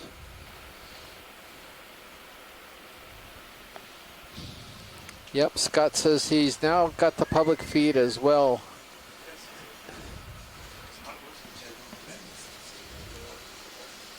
There's a little shrimp in there, in amongst the branches. Okay, center him up. Is that all you got on Zoom?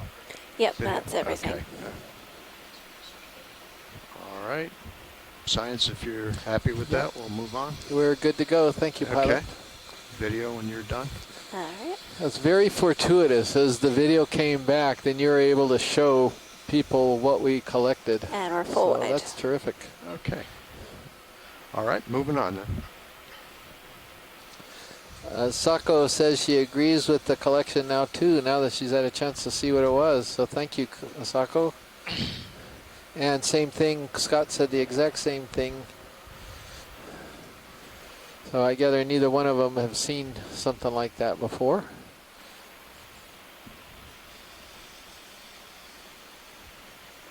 Okay, I'm going to lateral over to come into your view again.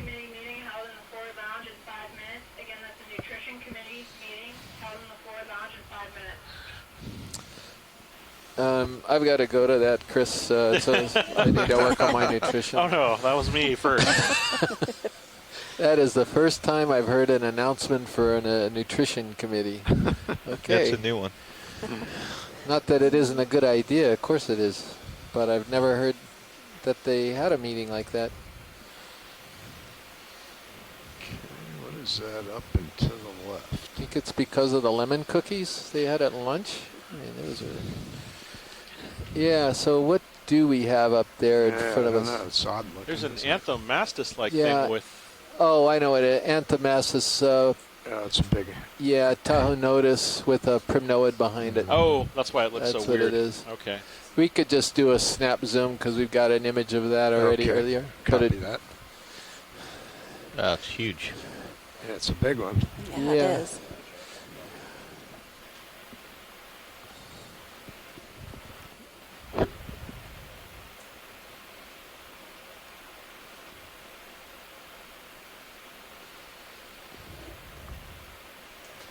And yeah, pilot's next move, I'd like to move you at 045 degrees. Okay. Be a slight angle Okay. upslope, but still generally Yeah, we upslope. might want to bring that starboard lower end. If we do that, let's see. Okay, can partial zoom on that video, please? All right. Coming up a little bit. Okay.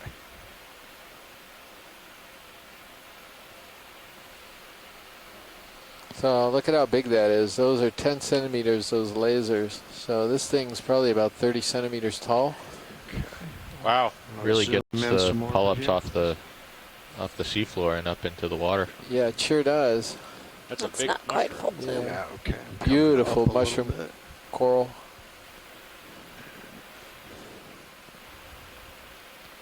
Tip up a bit. If you come out just a little bit on that shot, I don't know if the get the ISC whole is thing, still monitoring the comms traffic. or come in tighter, be a better so shot. Please check I don't know. Internet It's just my 1, opinion. Stream 3. Just thinking out loud. Reports that it's not back. And also please check the chat log. Send a private chat to you. We can move on when you're done. Okay, whenever you're done, video. All right, video's clear. Okay, roger that. We'll move on. Trying to understand some of this chat room chat. I guess Roland understands it. I'm not quite following this. 045, 30 meters. Yeah, basically, basically what's happening is it looks like the I2 feed, everything is back and good. People watching on I1 are yet unable to see. I guess we're right on that light bar on. It's not that steep. URI to check the transcoders. I'll keep an eye on them. Just an update I've just sent to Roland and Craig and Brian. I don't know if Roland has seen it yet, is we're actually getting really mixed reports from shore on what feeds they have up via a variety of different connections and locations. 045 degrees bearing, 0.2 knots. Yeah, thank you, Kelly. Yeah, so it looks like it's a little bit mixed on shore, who's seeing what, but they are continuing to work on this, and they're aware that not everybody is seeing all of the feeds yet. It's a shrimp lower right, just past. Masako has mentioned that the problem is the public feed delay is more than the full res. That's right, Asako. It's about a 30-second versus, I think, a 7-second delay. ROV nav bridge, move initiated. They're certainly trying to get you the high resolution feed up as quickly as possible.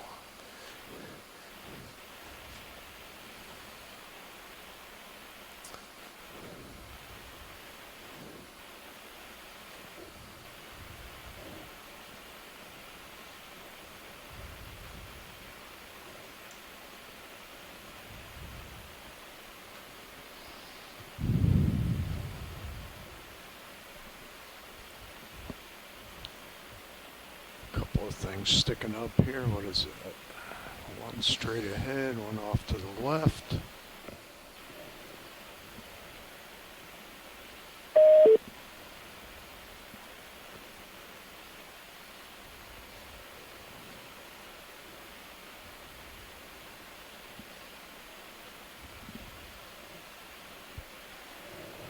Yeah, pilot, you might run out of tether soon. Yeah, I think so. This is just another big primnoid hiding behind the ledge. This Going to the left? Well, yeah, to the left a little bit, but we'll see as we come up over the edge here.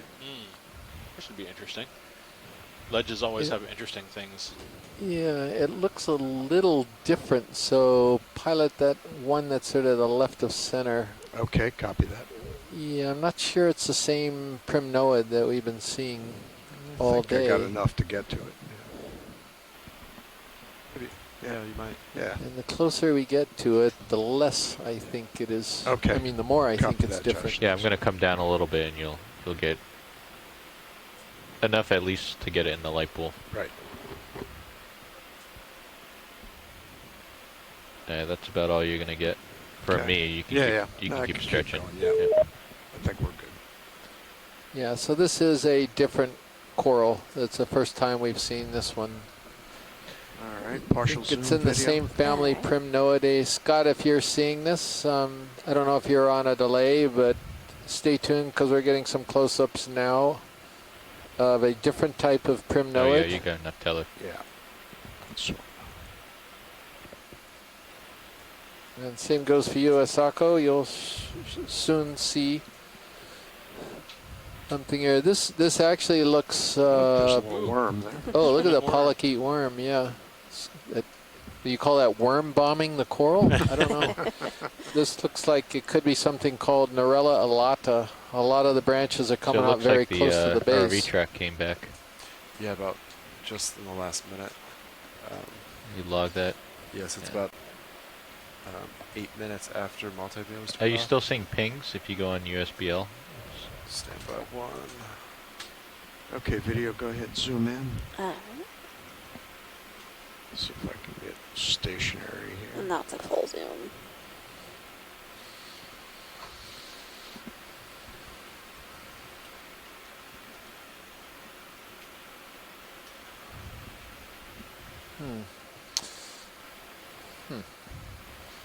Or a Paracalyptrophorus. I guess it's, I don't remember Narella alata having that many polyps in its whorls. I'm sorry, video, did you say you're not full zoom yet? No, that is full zoom. Oh, that is. Okay, copy that. Thanks.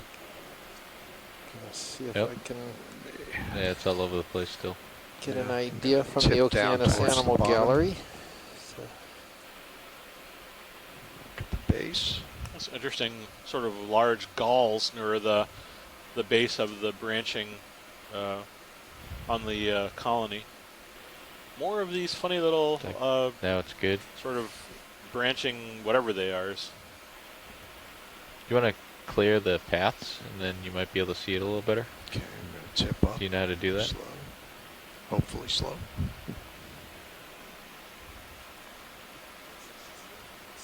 I can't hear you.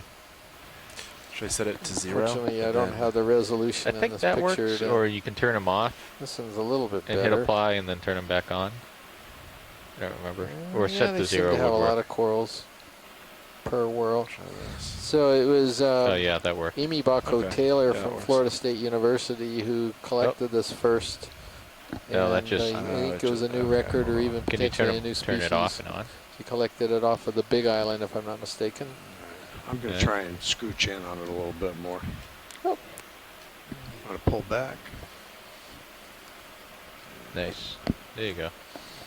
But that's without vessel track. You want so if I full, turn this it is back- partial wide. Okay, that's partial is good. Okay.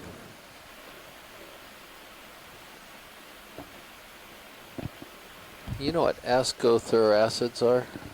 Yeah, ascothoracids are parasitic barnacles. Parasitic barnacles. Yeah, I'm not sure okay. how to do that. Probably said that. I was so engrossed trying to Sure, no worries. figure out what the coral was. We were looking at these large swellings at the base of the colony, and, Arlene and so Bridge, Scott move France completed. speculated that they might be created by parasitic cirripedes or barnacles. Some cirripedes, the group to which barnacles belong But have I wouldn't several worry too much bizarre about it, members John. which are parasitic in other animals, including sea stars and other echinoderms. But I think he's saying that these might be sort of created same there you go. animal but different Okay, type of host. That did it. Go ahead and zoom in all the way. Let's see Okay. what we got here. I'll go up towards the top. So setting it to 0 and then resetting to 100 clears it. Yeah. D2's all over the place. Yeah, so you see the one at the top there that's curled down And right here? Sirius. That's a character of the Which, genus Narella, so it's kind of nice to see one of them that's sort of closed up. They kind of curl when they start to close up a bit. It's a nice brittle star that looks almost like it's You want to do a kinda move transparent. more to the Yeah. So northwest, Narella for maybe? sure, and possibly And Narella have alate the because bow of the thruster point branching in a pattern different direction. that we're seeing. And yeah, that is a brittle star, See isn't if it? that changes it? Can I'd try be back that. there. Yeah. I'd be willing to try Okay. that. Yeah. Watch, Lee, did I hear you say you wanted to look at those bulbs at the base? I think we Yeah, I think you already we looked already at them, did. right? We've already looked Yeah, at we're them. we're That's good, good. pilot. Thank Yeah, you. okay. There is that So shall we ledge move on right then? there. You is that sure? right? I'm fine with moving on. Pilot, we can yeah. move on. Thank you. Well, we can keep going, and then once we get more in the flat area, we can change our. Somebody hiding back in there, can't tell. We're kind of losing the light right Yeah, here, so it's yeah, it does. Okay. All right. All right. You want to go back out wide, and I'll lift up. Yep. Thanks so Move much. on. And we're full wide. Okay, thank you. Okay, where are we headed? Zero. Last move was 60. What was it? Last move was 045. 045. Okay. That stopped a couple minutes ago, though. Okay. Yeah. Is that still looking good then? Northeast. Yeah. But try to keep more north as we go. Okay. Sure. I mean, you can put another move in. I'm not seeing anything on sonar. Yeah, I can do another 30 meters. Yeah, that sounds good. I'll just keep it at 40 for now. If Sure. you're happy. Okay. Sure. All right.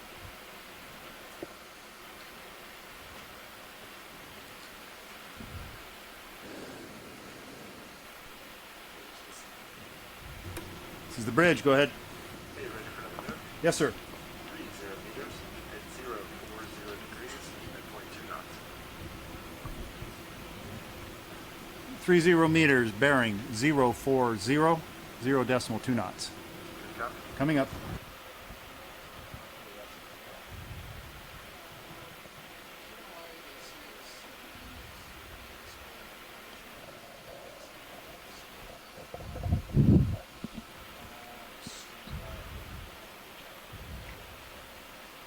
What was the question, Sean?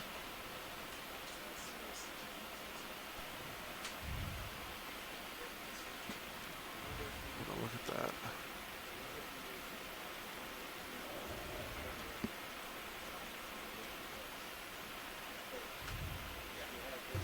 ROV nav, move initiated.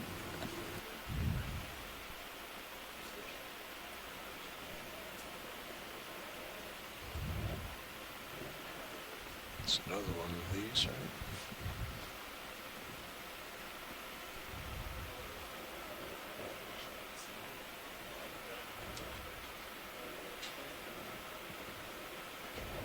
So we're coming up on a big Anthomastus soft coral. This is a snap soon video. Yeah, Sure. we saw one of Just these let me just know when to go recently, in. but these have big sort Yeah, of go feeding ahead. polyps that they have 8 arms around each individual mouth, and these all lead to that central body where they are. This is all part of the same colony, so each of the polyps feeds and shares in the nutrients. We can move on. Thank you. Yep, copy that. Yeah, that's a nematocarcinus, I think. That's fine.